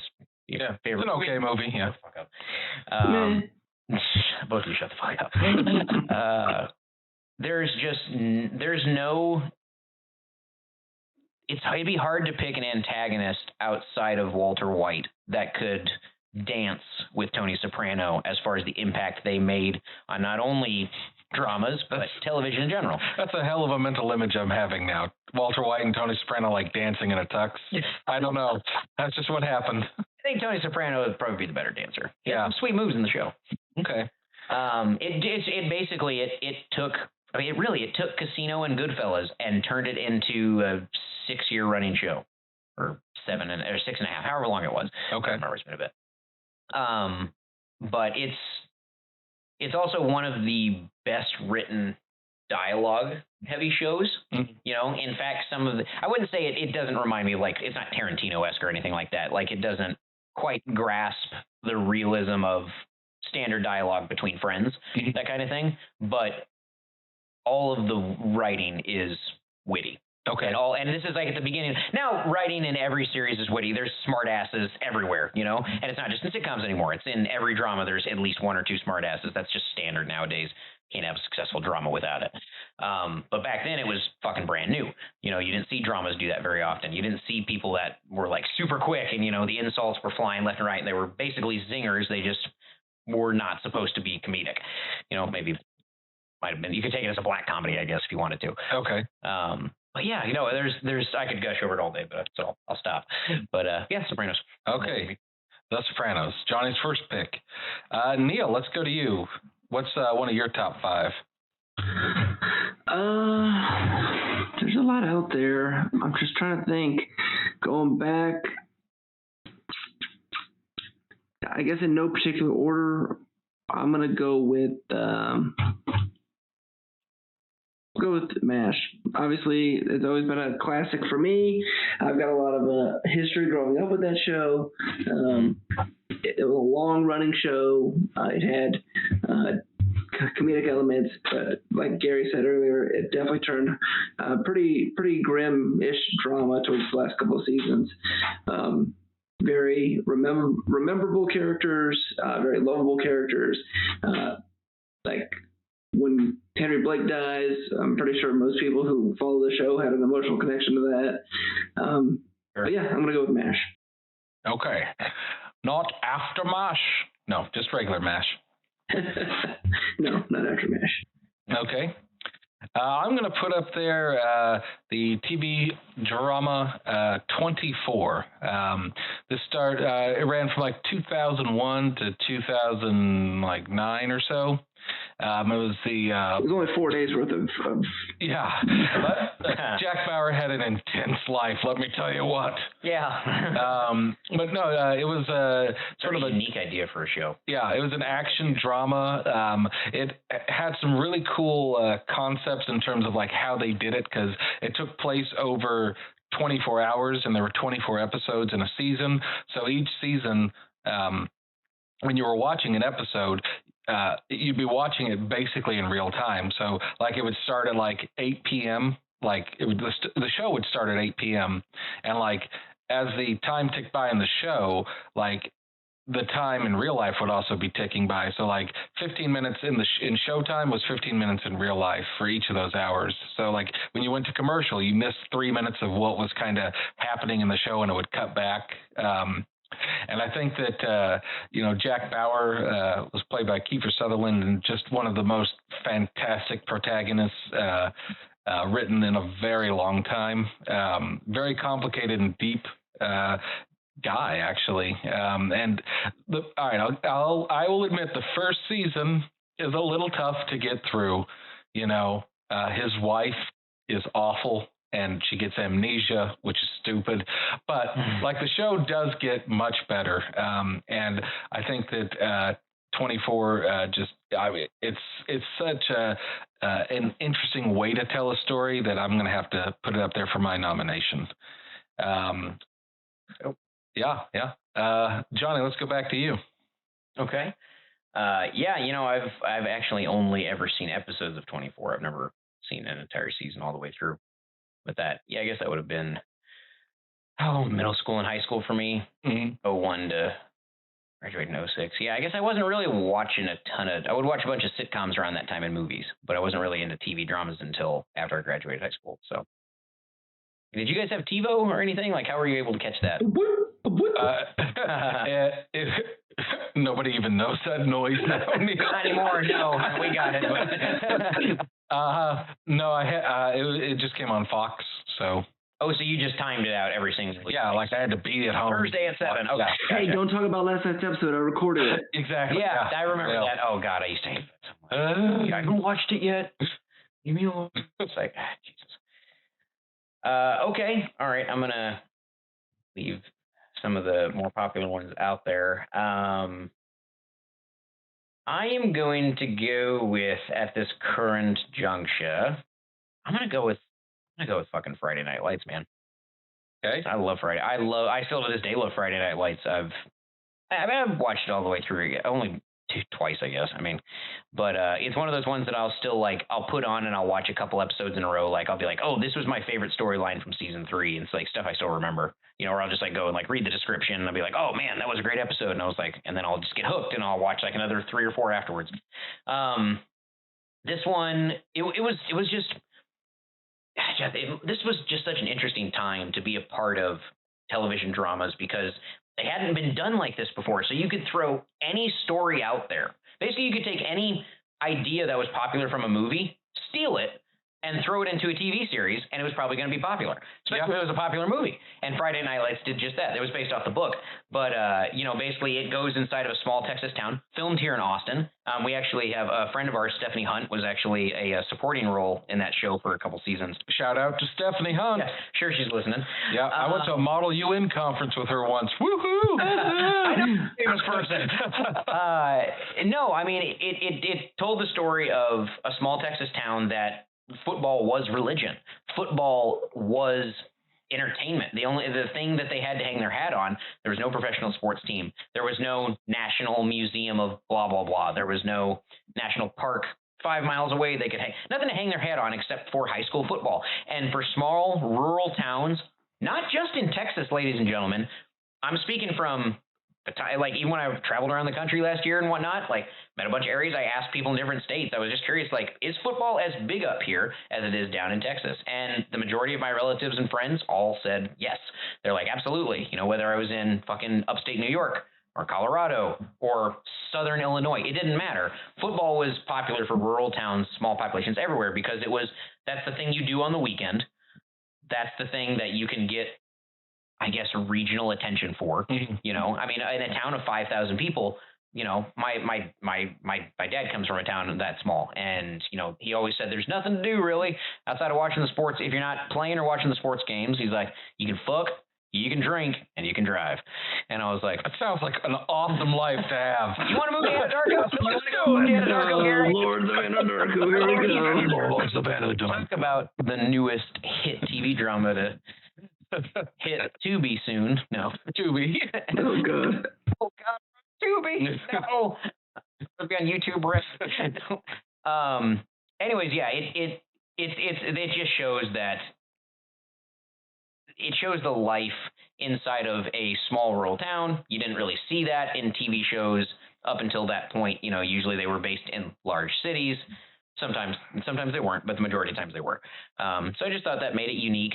I thought it had the best collection of pre-30s characters I've ever seen, I guess. I mean, some of the strongest teenage characters that I've ever seen in television shows were in Friday Night Lights, between Tim Riggins and, oh God, what was Jason? He was the sophomore quarterback when, Jessica's going to kill me. I can't believe I'm forgetting this. It doesn't matter. Anyways, yeah, great show. I'm going to throw that up on mine. Friday Night Lights. Friday Night Lights. All right. It's on the board. Neil, let's go to you. What's your second pick? Well, Jonny picked Friday Night Lights because he's like, reminds me of small town Texas growing up. So I'm going to go with Walker, Texas Ranger. Yeah. Interesting. Now, Walker, this Texas is, Ranger.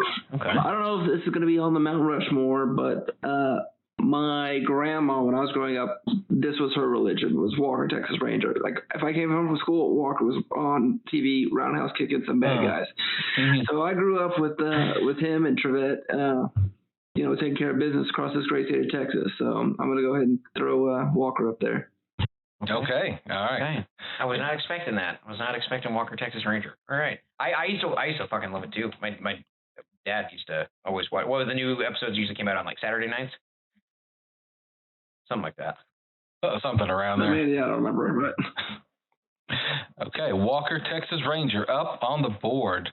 All right, just because nobody said it, I'm going to throw out Breaking Bad. I think that's a solid pick. We already talked about that, so I'm not going to rehash it. But basically, started the trend of the anti-hero being cool, mm-hmm. and that you needed at least one of those as a main character in your show. All right, and then to kind of break it up, we'll go back to Neil. What's your third pick? All right, my third pick is going to be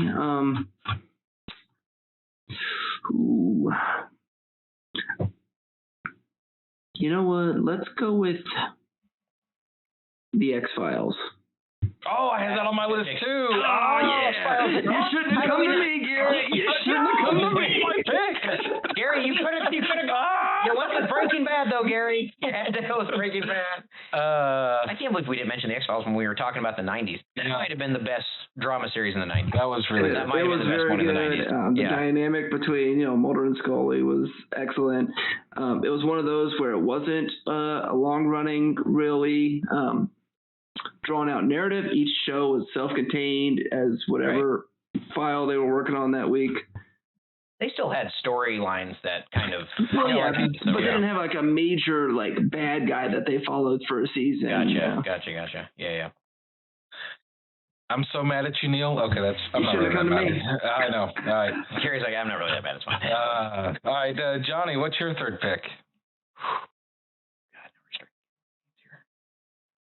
I can't leave this until the end. I'm just going to start throwing my Game of Thrones. I'm going to throw Game of Thrones up there.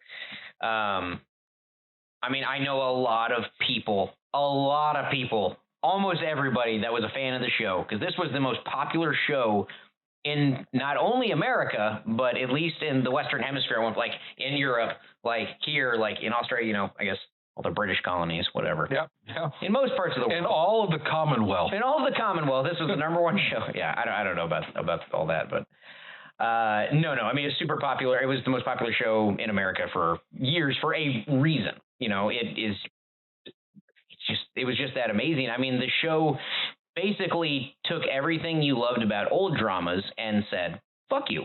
Yep. And let's put in lots of sex. Yeah, let's put in a lot of incest too. And let's kill your favorite characters after introducing them only 5 episodes in. Yep. And they did that all the time. I did love how basically anybody could die at any point. Yeah. Yeah, I loved that. That was that was because I can't remember another show that like would kill off major characters with such frequency and alacrity. Yeah.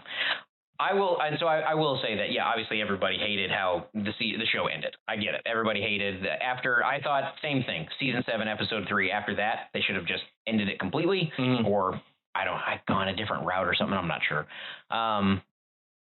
I did see, I won't get into, you know what, screw it. I'm not going to get into the whole story of the show. But yeah, basically, if you haven't heard of it, where you been living, under a rock or something? Everybody, even people that haven't seen the show, like Gary, you haven't seen the entire series. Yeah. You know, but you know what happens. Yeah. Everybody fucking talks about it all the time. Yeah. You know? Yeah, you didn't even need to watch that to know that. Yeah, exactly. Yeah. I mean, it's literally an adult version of Lord of the Rings.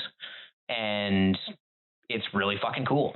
Yeah. And I really enjoy it. And the sex scenes are pretty great for the most part because there are a lot of really good looking people, and that's fun. Yeah. You know, but no, I mean, I think we can all agree it was the fact that, yeah, the suspense was what built it up. The suspense is what carried it. You never knew who was going to die from one week to the next. That's really good. And I will say, House of the Dragon, which is its spinoff. Yeah. I actually like that more than Game of Thrones. You haven't watched Game of Thrones, though. I've seen like 70% of it. You saw one season. How many seasons were there? Like 1.5? 7. Oh, gosh. You haven't seen it. Oh, you haven't seen none of it yet. You have to watch at least 2 seasons.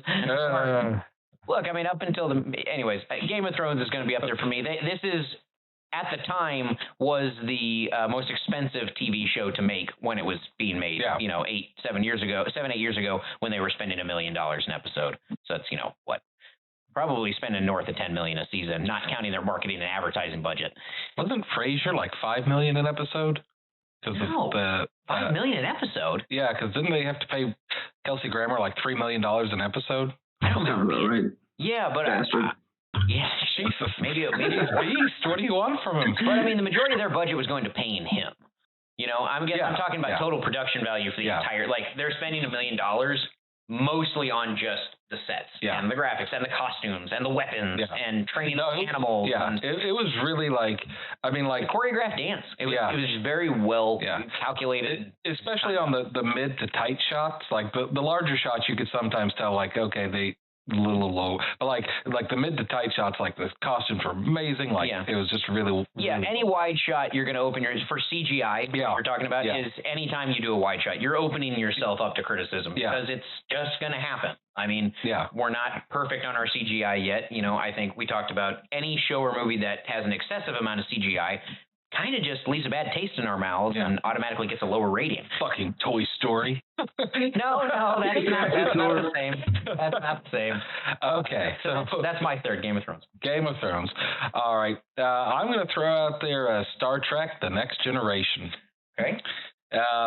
So that would be the other one outside of MASH I forgot about. Okay. Yeah. Pre-2000. Yeah. So Next Generation ran from 88 to 94, I believe, or was it 87?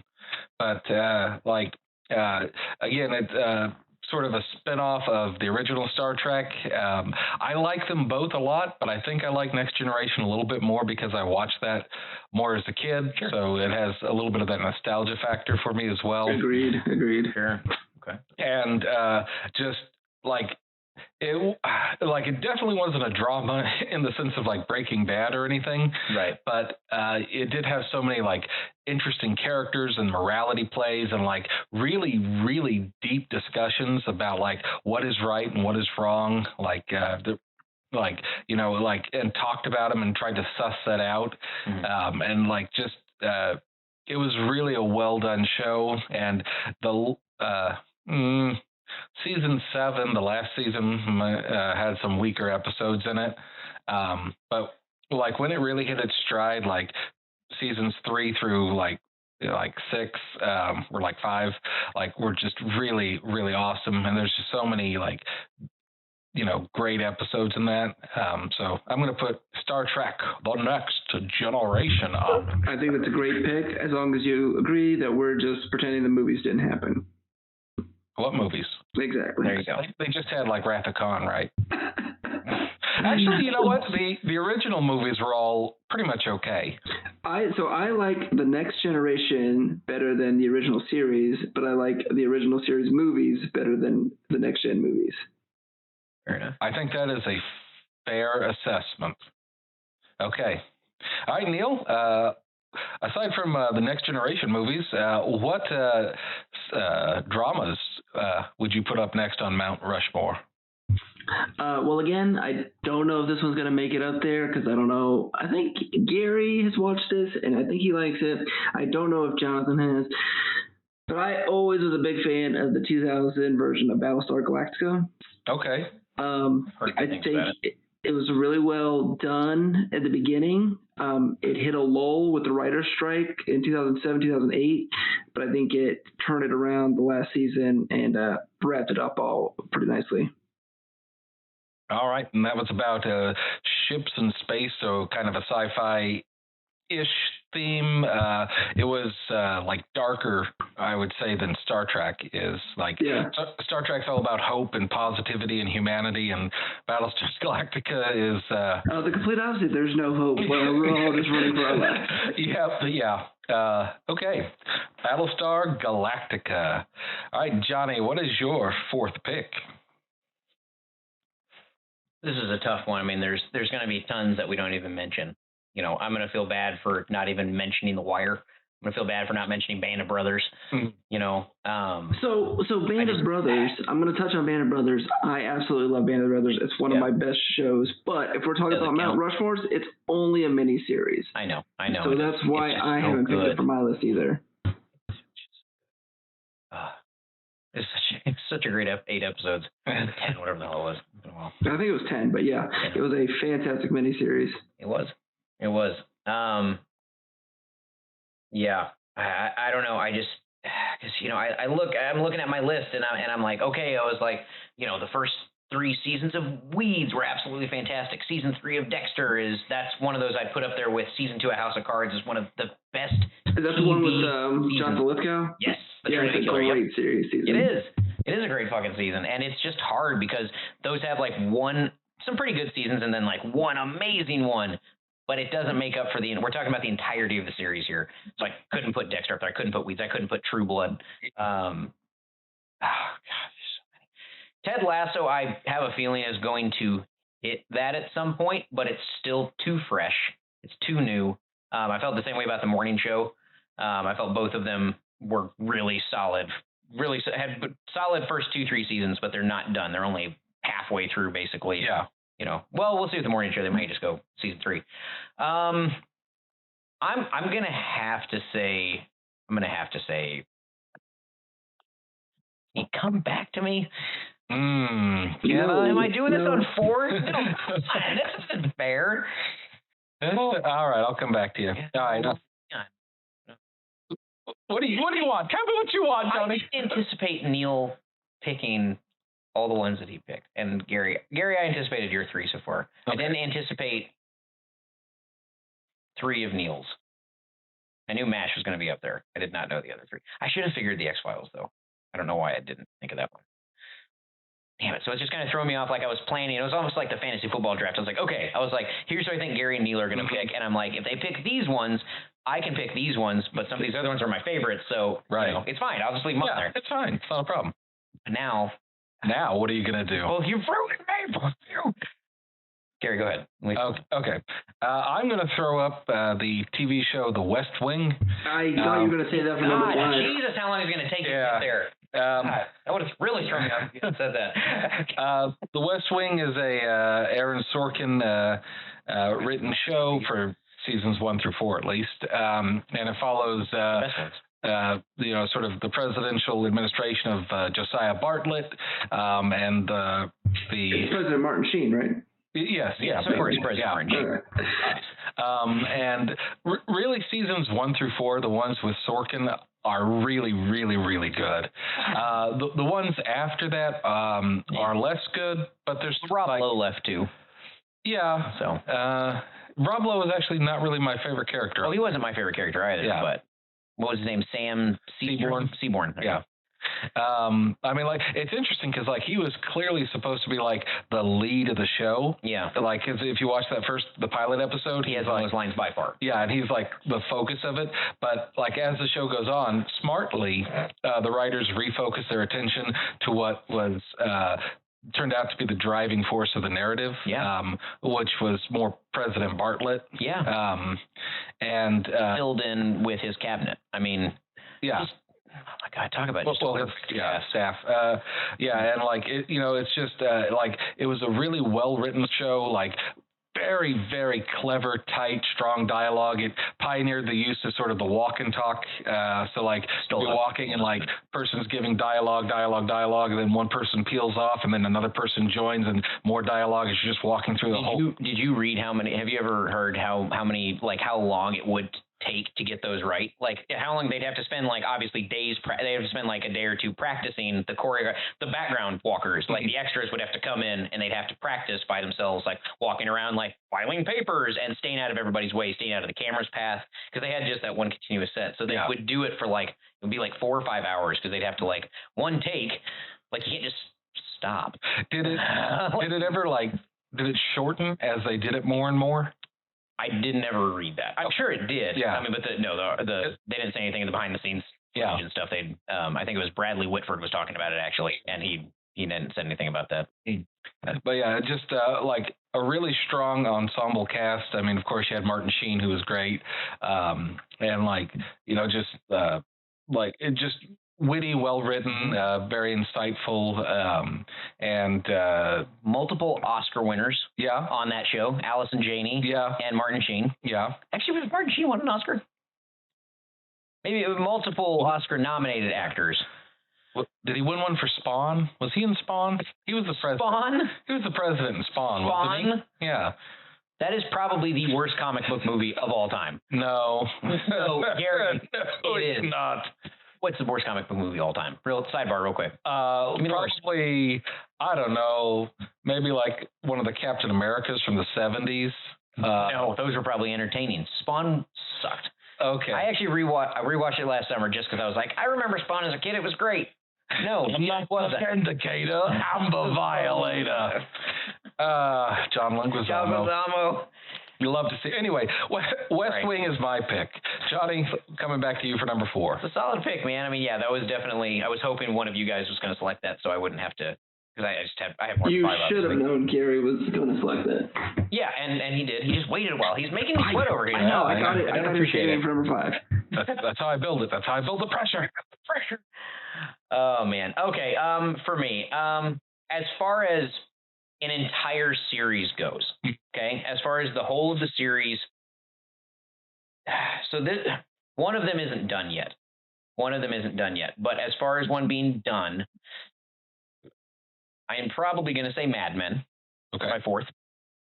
Okay. It's the same thing I was talking about earlier. Story of John Hamm. This is where he got his start. He actually was a couple months from going back to, I think he's from Ohio or something, but he's a couple months from going back to his home state, and he was in his early to mid 30s, and he finally got the call back for Dom Draper, and he goes in, and then they give it to him. He was like, had I gone home, obviously, and not given myself an additional 3 months, because he said, I've got 3 months until my lease is up. I'll give myself that much time. And then luckily, as fate would find it, he stayed, so good thing. Anyways, yeah, so his character, he steals the identity of another guy during the Korean War, plays, I mean, he's an ad executive at this huge ad agency in New York City, lives this really lavish lifestyle, has the perfect family, it seems, but, in the background, there's excessive alcohol use, there's adultery, there's tons of crap going on, but I'm not going to lie, that show may have made me start smoking. Okay. Because when I started watching it, That's when that's kind of like around when I moved in here. It was like a year in, and then I remember like I was smoking a little here and there, and then like you'd come out and Gary'd be like, "Oh, can I have one?" I'm like, "Yeah, sure." And so we're just smoking. Started at one a day, maybe two. I don't know how the hell it spiraled into what it is now, but we are. Here we are. Here we are. Here we sit at the table, literally. Just chain smoking. Yeah. Just chain smoking. Thanks, Mad Men. But no, in that show they basically took the 50s and made it cool. They took the 50s because. I mean, that decade is obviously lost on mainstream media. That was when it came out in the late 2000s. It was, it was just 50 years past when the show was set. But it's that same thing. They romanticized the 50s and it romanticized like the ad executive world. What was really cool about it was it also had, over time, it was one of the best shows that developed a strong core cast from the one lead actor. It started out with John Hamm as the sole lead and only following his stories. And then you bump into, what is that girl's name? She played Bartlett's daughter in West Wing. Oh. She was the lead in Handmaid's Tale. The Invisible Man. Invisible Man. Why am I forgetting? You know who I'm talking about? Yeah. Plays Peggy, damn it, whatever. Peggy is her name in the story. All right, so Peggy. They have Don's mentor. I can't remember the actor's name, and then Christina Hendricks, obviously. The four of them, and then I guess Don Draper's wife, really just created such a good core unit of story, and each of them got equal time every episode towards the final seasons. You started to really see that balance in the TV dramas with the amount of screen time that they were sharing between characters in later seasons of Mad Men. Thought that was really cool. The female characters in that were that was the first time I had seen excessively strong female leads inside of a TV drama. I feel like you might have seen one here and there, but I just felt that show because it showed the rise of both of them from being secretaries to being lead executives at the ad agency, and showing that the success was not just Don, it was everybody. I thought that was really cool. Everybody was so smooth. They were so suave. It was cool to like sit and drink brandy in the middle of the day out of one of those tiny little glass cups. Well, two or things, a little ice in there, and then you're smoking a cigarette, you're chain smoking, and everyone's talking and laughing there in their freshly tailored suits. Everyone's looking spicy. I wish I liked liquor because I love like the crystal decanters and everything, but like super cool. I can't. It's Hey, I can't do it either. So there you go. We'll not do it together. This apple juice is great, Johnny. Okay, so Mad Men. All right. Okay. You know what, Johnny? What's your fifth one? We'll come back to you. Back to back. Back to back. Steak draft. Let's go you instead. You want to go me instead? Give me a second here. I still got a couple that I'm playing with. Okay.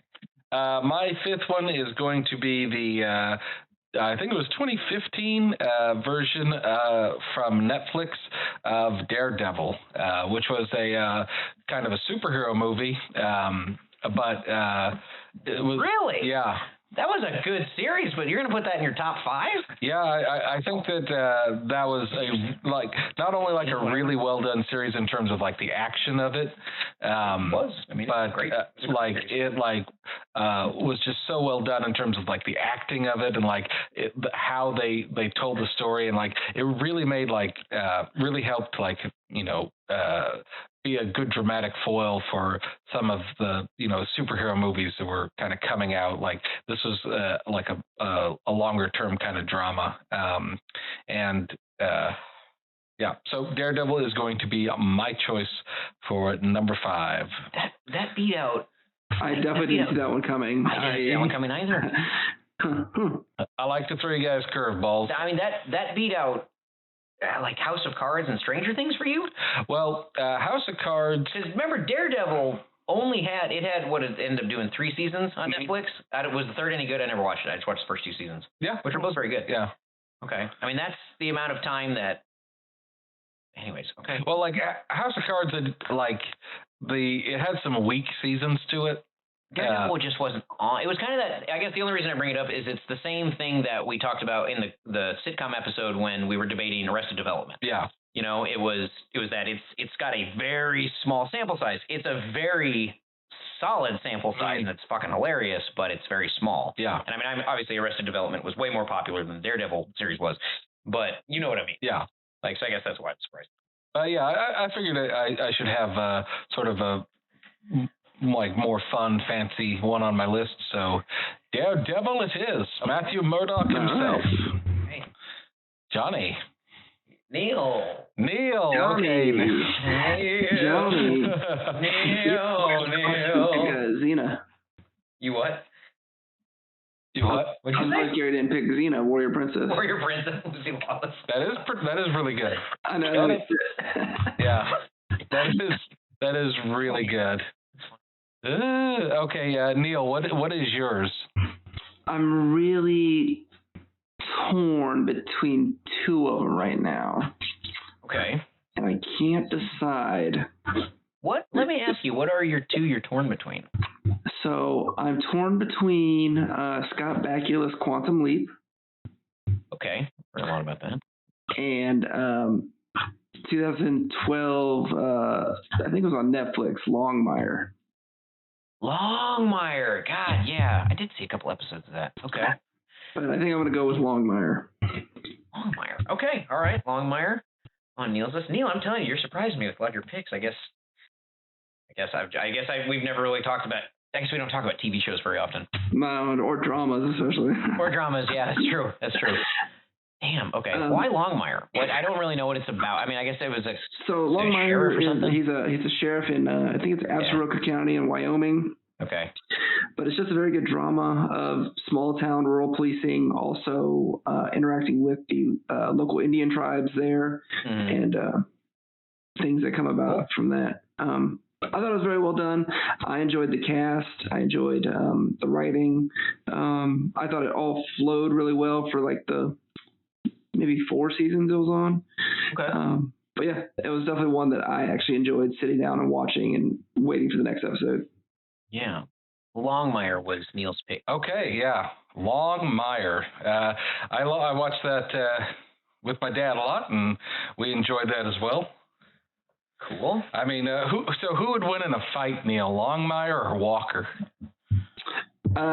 Walker would win in a fist fight, but I think Longmire would just shoot him. Okay. Fair enough. Oh, and it also had a chick from Battlestar Galactica on it. It does. Katie Sackhoff. Yeah. Who was really good in that role. I also like Lou Diamond Phillips. Yeah. Lou Diamond Phillips was in it. Very good. He did a good job as well. And Major Dad. He was in it for 3 or 4 seasons. Major Dad? The guy that played Major Dad. He was also the bad guy in the A-Team. He was the old general. McRaney? Yeah. He was that other guy's father that wanted to be the sheriff. Yeah. That's it. Yeah. Okay. So Longmire to round out. Pretty good cast. Absolutely. All right. Jonny, round us out. All right. I mean, I feel like I'm doing a disservice to just a lot of these shows. You are. Yeah.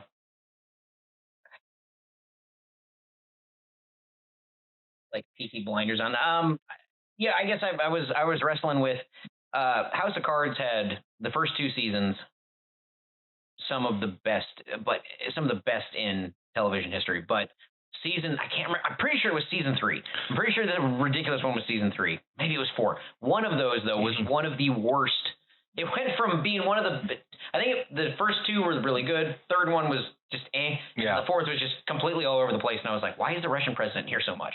Like, he's such a goofy guy. The story is super dumb. Yeah. Why are we following? Why is this the story? Why are we not following more of the? How could the Russian president possibly be relevant in today's modern age? But at the time he wasn't. when the show came out, Russia was not a point of interest for the American people, even though it should have been. But anyways, House of Cards. It's a shame that there were multiple seasons that were below average. For a show that started out so strong. I can't remember a show outside of... in itself, it has some of the best characters ever put on TV. Yeah, agreed. In the entirety of the show, it really suffered at the end. And it's an interesting, like... The Underwoods, both of them. Yeah, Kevin and Robin. It's like a powerhouse.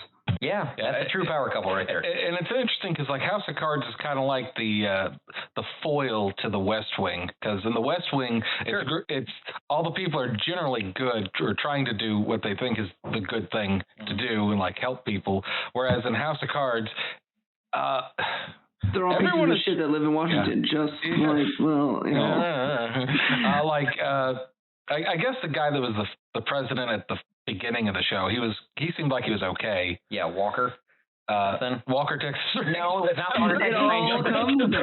Walker was his name. Yeah, like he seemed like he was kind of decent. But just the way that the Underwoods like twisted and manipulated people, it's a nice foil to West Wing. Yeah. And if I had to come down, on one of them, I'd go to the one that was at least a little bit more positive towards humanity. I guess I don't really care about that portion. I just whatever's the more compelling story to me. Yeah. That's just me. This is your pick, so you pick whatever you want. But I was explaining.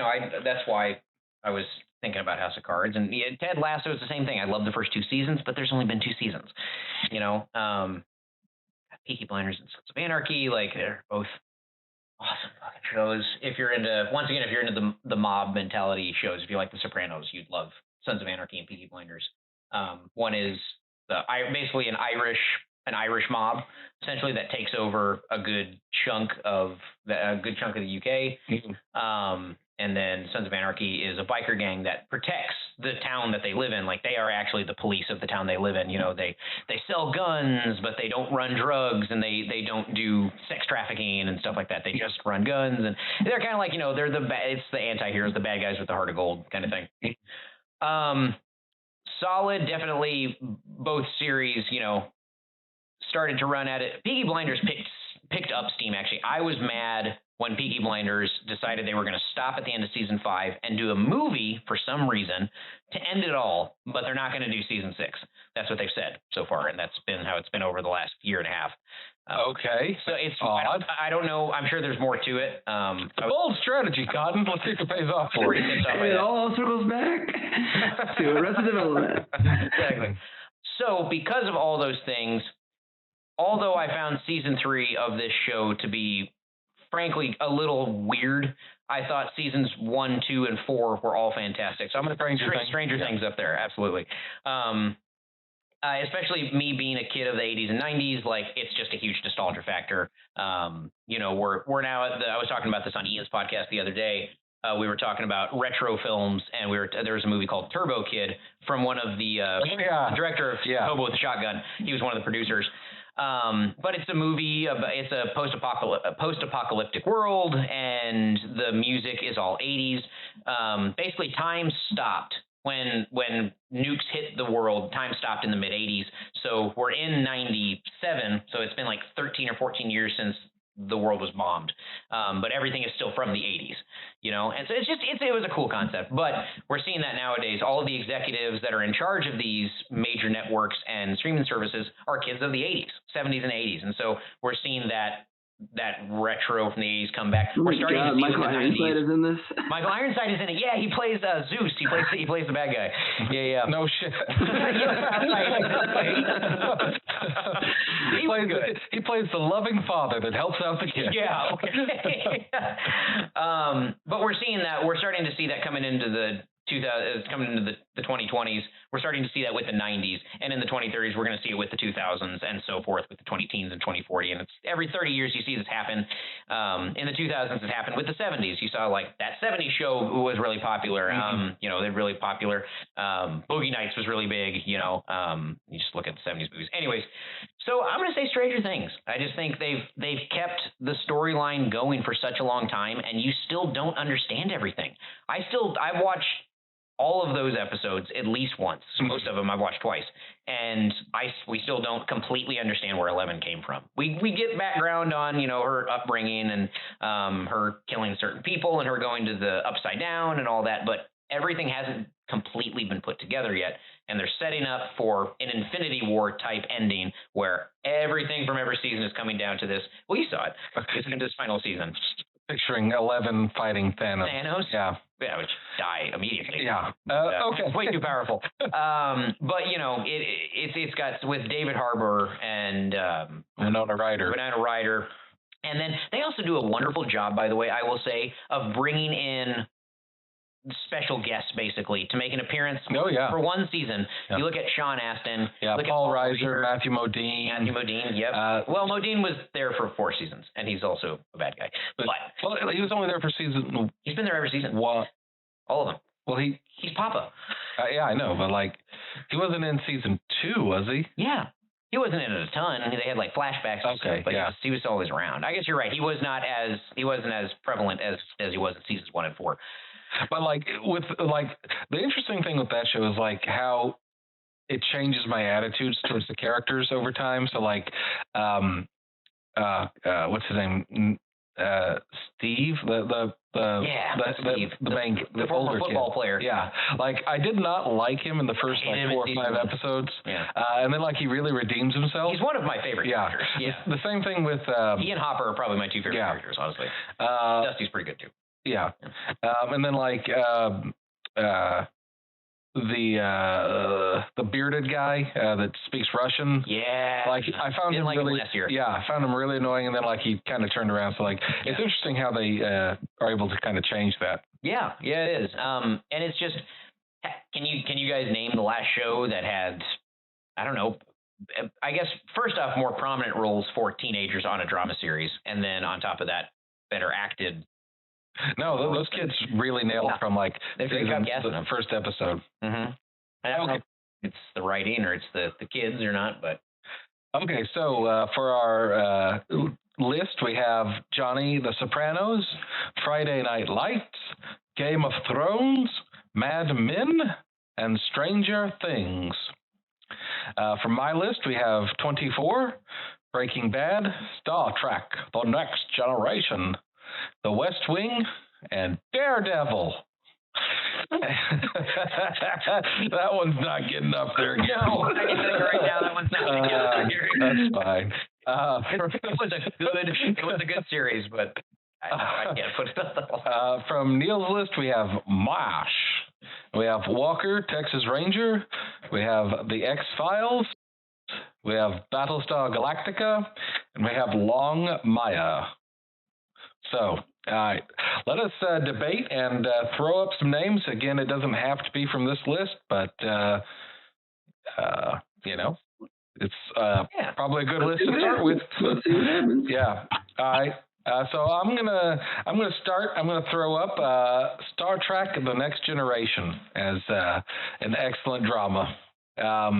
Like we've already talked about it, I think that it's got everything you need to have excellent drama pieces. So let me hear y'all's opinions on that. So for me, I absolutely love Star Trek. I love The Next Generation, and I definitely think that this should be on the Mount Rushmore because it's such a great series. I just want to know from you, Gary. In my opinion, Captain Picard was an amazing captain, but he made one mistake, and that was not letting them kill Wesley Crusher when he stepped on the flowers. I'm sure that Captain Janeway would have let him die. So I'm going to kill him myself. Where's my coffee? Yes, I think it's a great series. Oh, Janeway. Okay. All right. So it's 2 votes for yes. Jonny. Star Trek, The Next Generation. The Next Generation. On our Mount Rushmore +1 of drama. On our Mount Rushmore +1. Well, how can you say no to Captain Jean-Luc Picard of the USS Enterprise? Normally I would have to just let you guys have it because I've never seen it, or I'm just too tired or whatever. This one I've seen a fair amount of. My dad used to watch Next Generation all the time. I enjoyed it, I mean, you and Tom have it on sometimes when he's over, and I'll sit down and watch it with you guys. It's a good show, solid. I mean, there's 10 other dramas I would put ahead of this. Really? Yeah. Okay. Yeah, absolutely. I can see the argument for in my opinion, two pre 2000s series, which I'm sure we will have named coming up here soon. I don't. For me personally, I don't think Star Trek deserves to be up there. All right. Okay. All right. It's just same show. Well, then I'm going to throw out MASH. All right.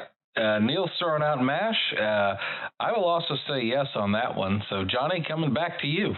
You guys always tell me I need to watch it. I saw a couple episodes as a kid, so this one's harder. I'll throw in the maybe pile so we can come back to it. But I can't give you a definitive yes or no on that until I've heard the other ones we throw up there. All right. Well, Star Trek I'll say no on, but okay. MASH, I'm certainly up for hearing the arguments for it. All right, Jonny.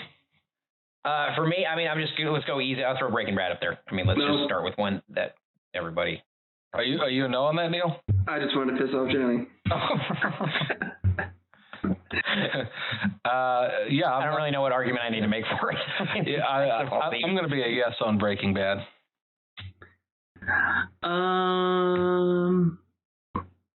Yeah, I'm going to say yes. It was a great overall series, and I think it had a fantastic finale. Okay, yeah, no, I would agree. I think it ended the way it was supposed to end. Walter had to die. There was no other way to get around that. And then just don't watch El Camino.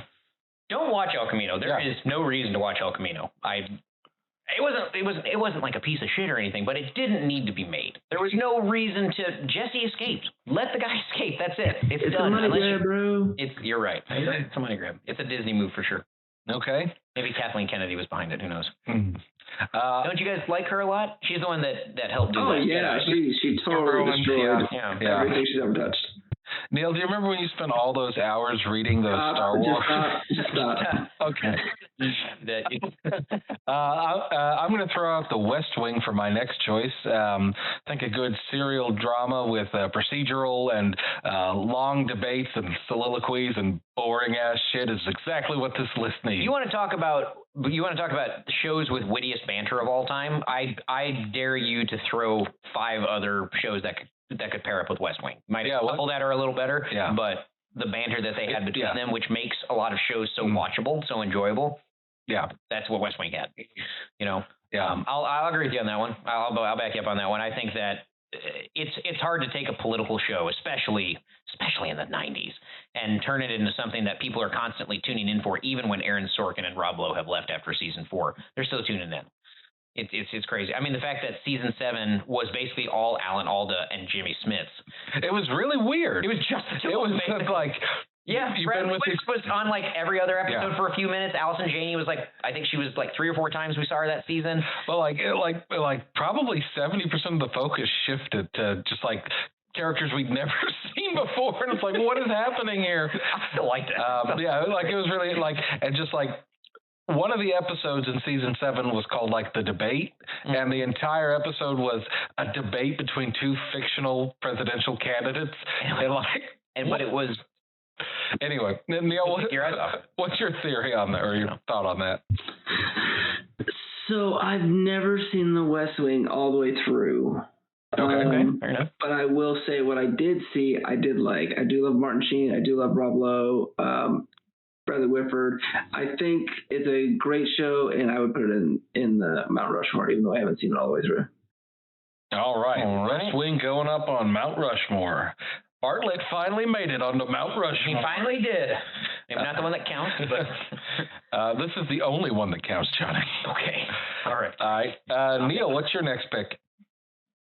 I'm gonna throw out the X-Files. Do.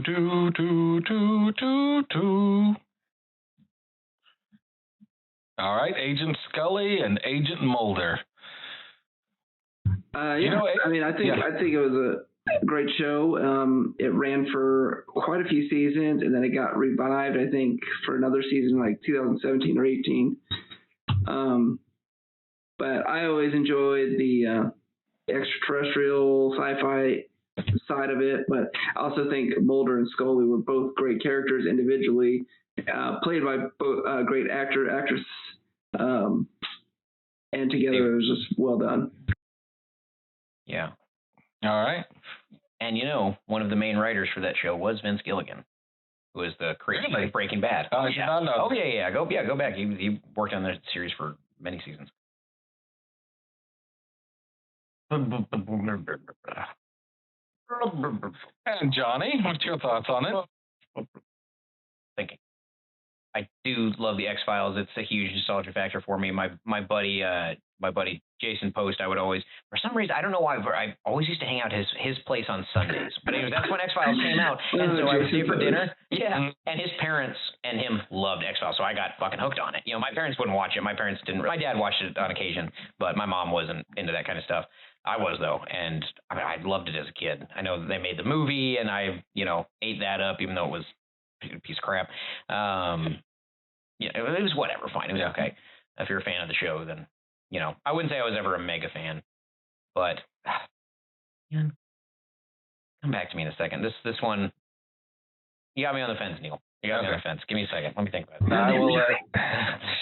Jillian Anderson did a Maxim spread, I think it was.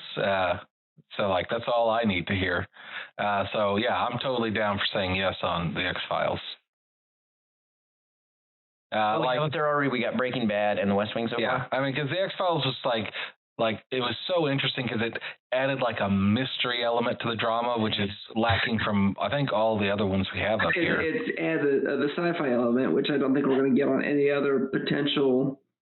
I'm going to be able to turn Johnny on the Next Generation. No, you won't be able to turn me on the Next Generation. I'm going to vote no on all of Johnny's picks from now on. You got to retrain But it was really interesting and how they kind of not only had the episode story of what was going on in the particular file they were working on, but so often that led to the they had pieces of the larger arc, you had the smoking man who would drop by and give them information every once in a while, who is obviously supposed to be akin to Deep Throat, the Westgate guy. Yeah. Westgate? Not Westgate. Yeah, the movie theater? Watergate. Watergate. Okay, I was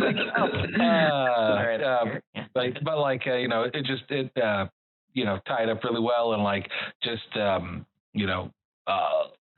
was kind of, I don't want to say push the boundaries of CGI at the time, but the way they had some of their special effects was pretty interesting, especially for the budget they had.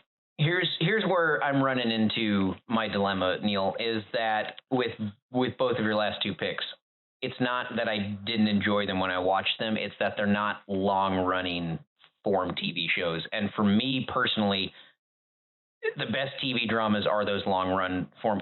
West Wing hits that because even though West Wing, you could jump around a little bit, there were still constant storylines and themes and stuff that they were going an entire season mentioning, And I don't remember the X-Files really having that, which is kind of why I'm on the fence. MASH I'd really never watched, so I can't say. That's where I'm at. I'm just talking about I mean, it's your opinion. I mean, you can vote either way you want.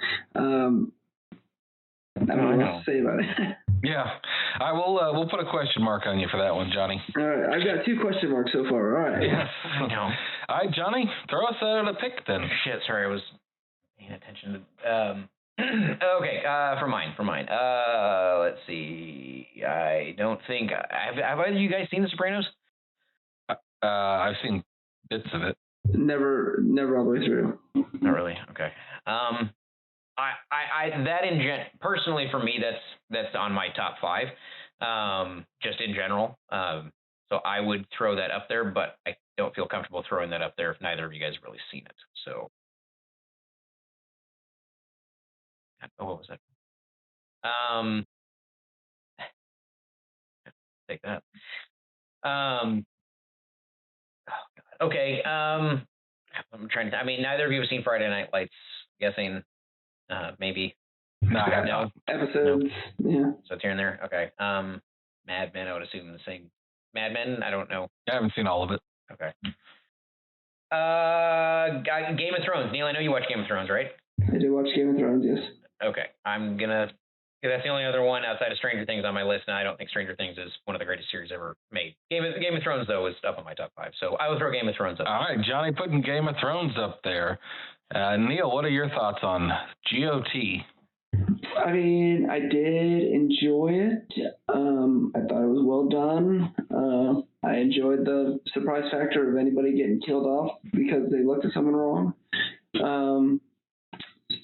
It did run for quite a few seasons.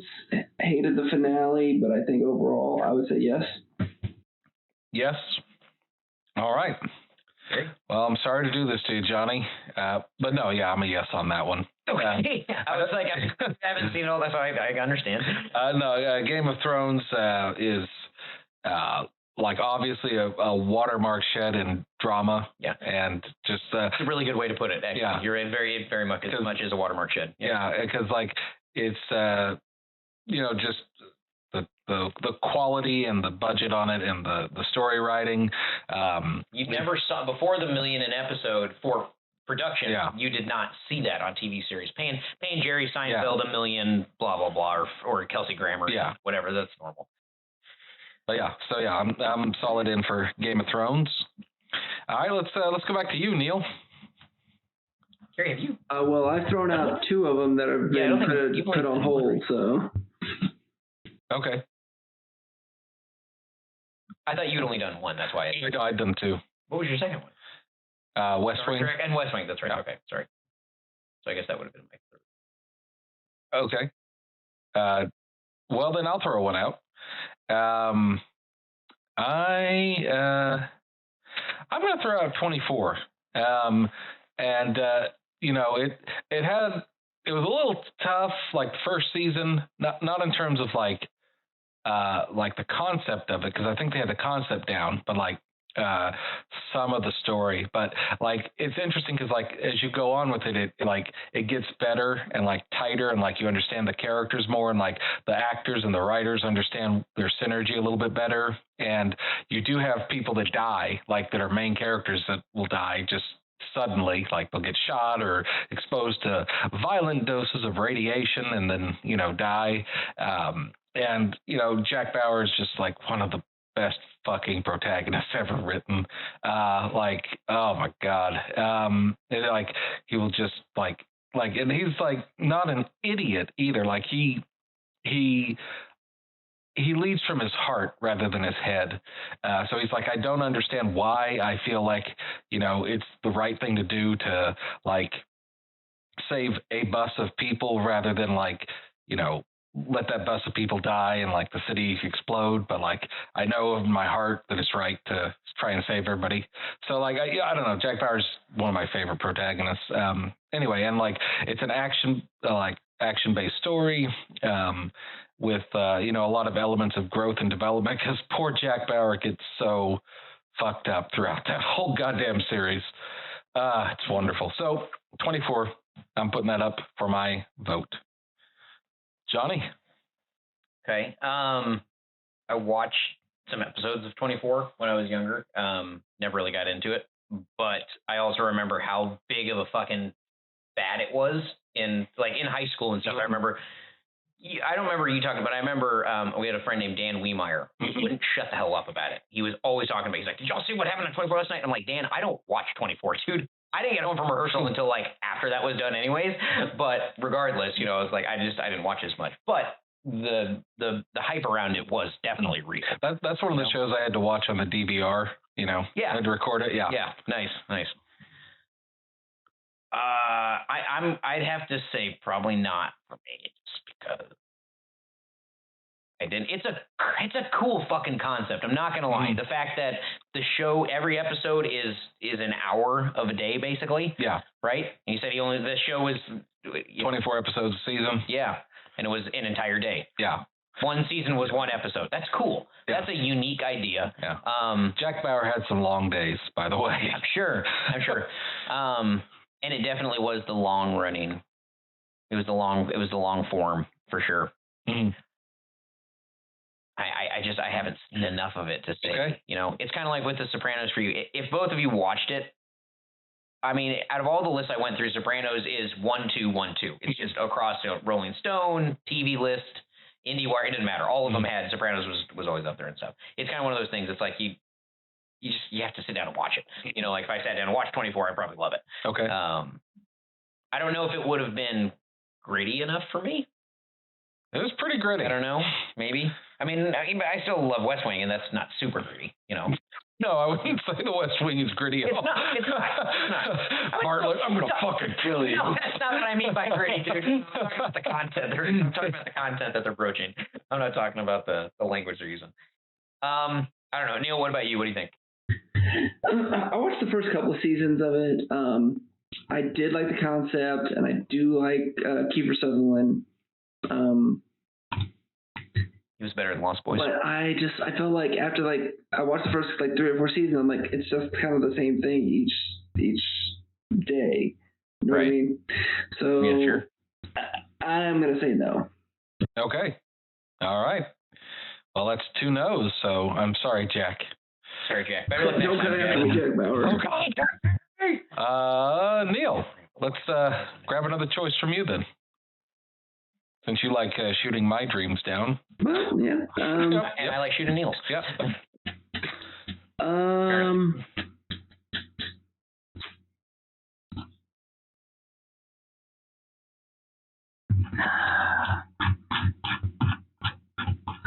I guess I'm gonna have to say, because I don't think you're gonna go with me on Walker Texas Ranger. I don't think you're gonna go with me on Battlestar. No. I mean, from what I saw, without having seen the entire series, I'll say Mad Men was pretty good. All right. Okay. Neil's throwing up Mad Men. Jonny? I mean, you're not going to get much fight from me on that one. I don't. It doesn't make its way into my top 3 personally, but it's been in my top 5 before. Yeah, I mean, I don't know. I mean, really, the question should go to you. I mean, I'm the only one that's seen it all the way through. So okay. I have not seen it all, but from what I did see, it had very strong acting in it. The costuming was fantastic, like the 50s era. Like it seems like they really captured the sense of that overall. In terms of like the dress, the style, the manner of speaking, the drinking, the day drinking, the afternoon drinking, the evening drinking. Yeah. So sure, what the hell? I'll say yes on it. I want to go back to something real quick. So I don't mean to put another question mark on what Neil's saying, but I want to go back to MASH and X-Files really fast. So before I say anything on Mad Men. Okay. Neil, between MASH and the X-Files, what do you think is stronger in general? What did you like better? What was a stronger drama? MASH, 100%. MASH was a stronger drama. I think so. I think. Yeah, I just. Yeah, I think it had a better ensemble of the cast as opposed to just 2 main characters. I think. Okay.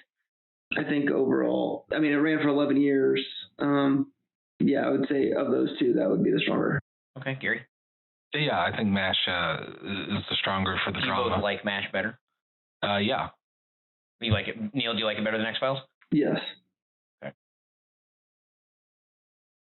Seems like it would be on both of your top 5 if I wasn't here. Okay, I'll say yes to MASH if that's the case. I was gonna go with X-Files because I was like, fucking, I love that show as a kid, man. I was like, I could go with that.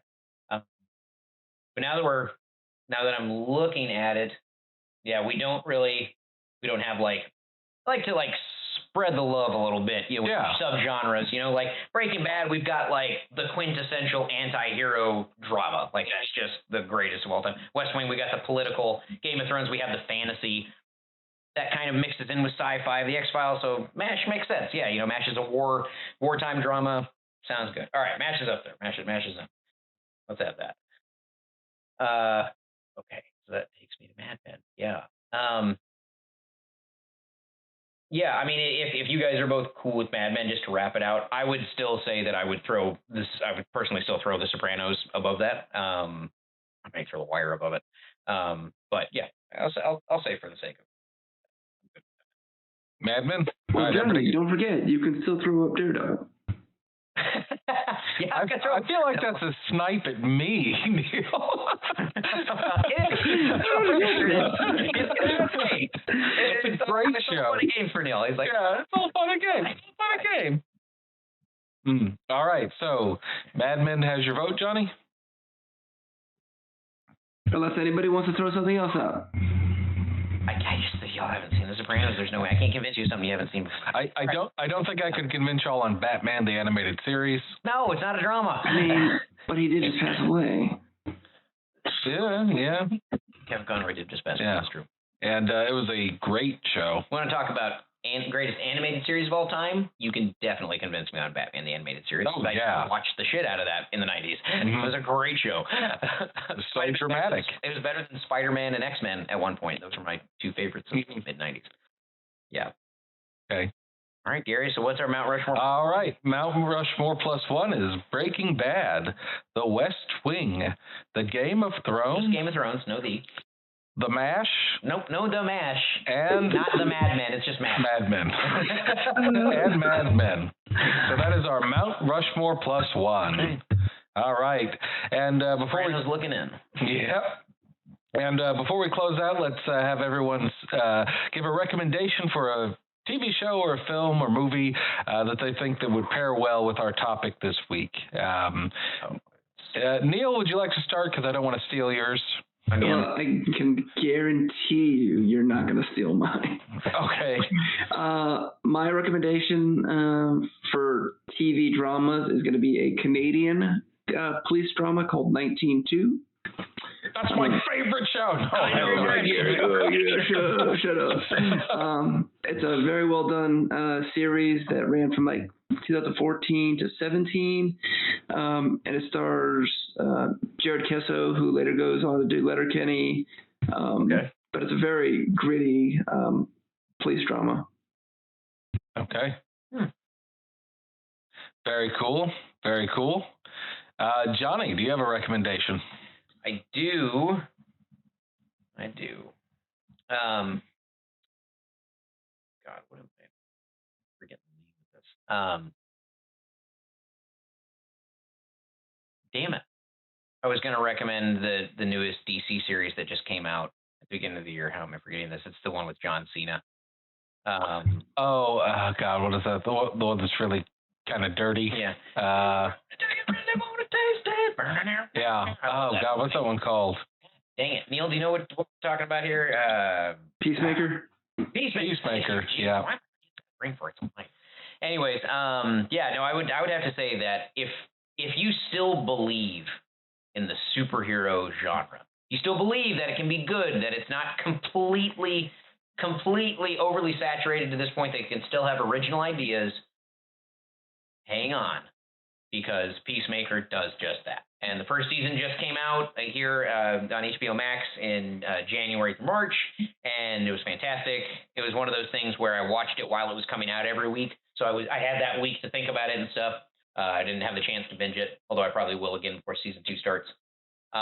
It's what Guardians of the Galaxy started out, and then they make it rated R. It's a rated R version of Guardians of the Galaxy, basically. Okay. They do it with John Cena as Peacemaker, and I really, really loved it.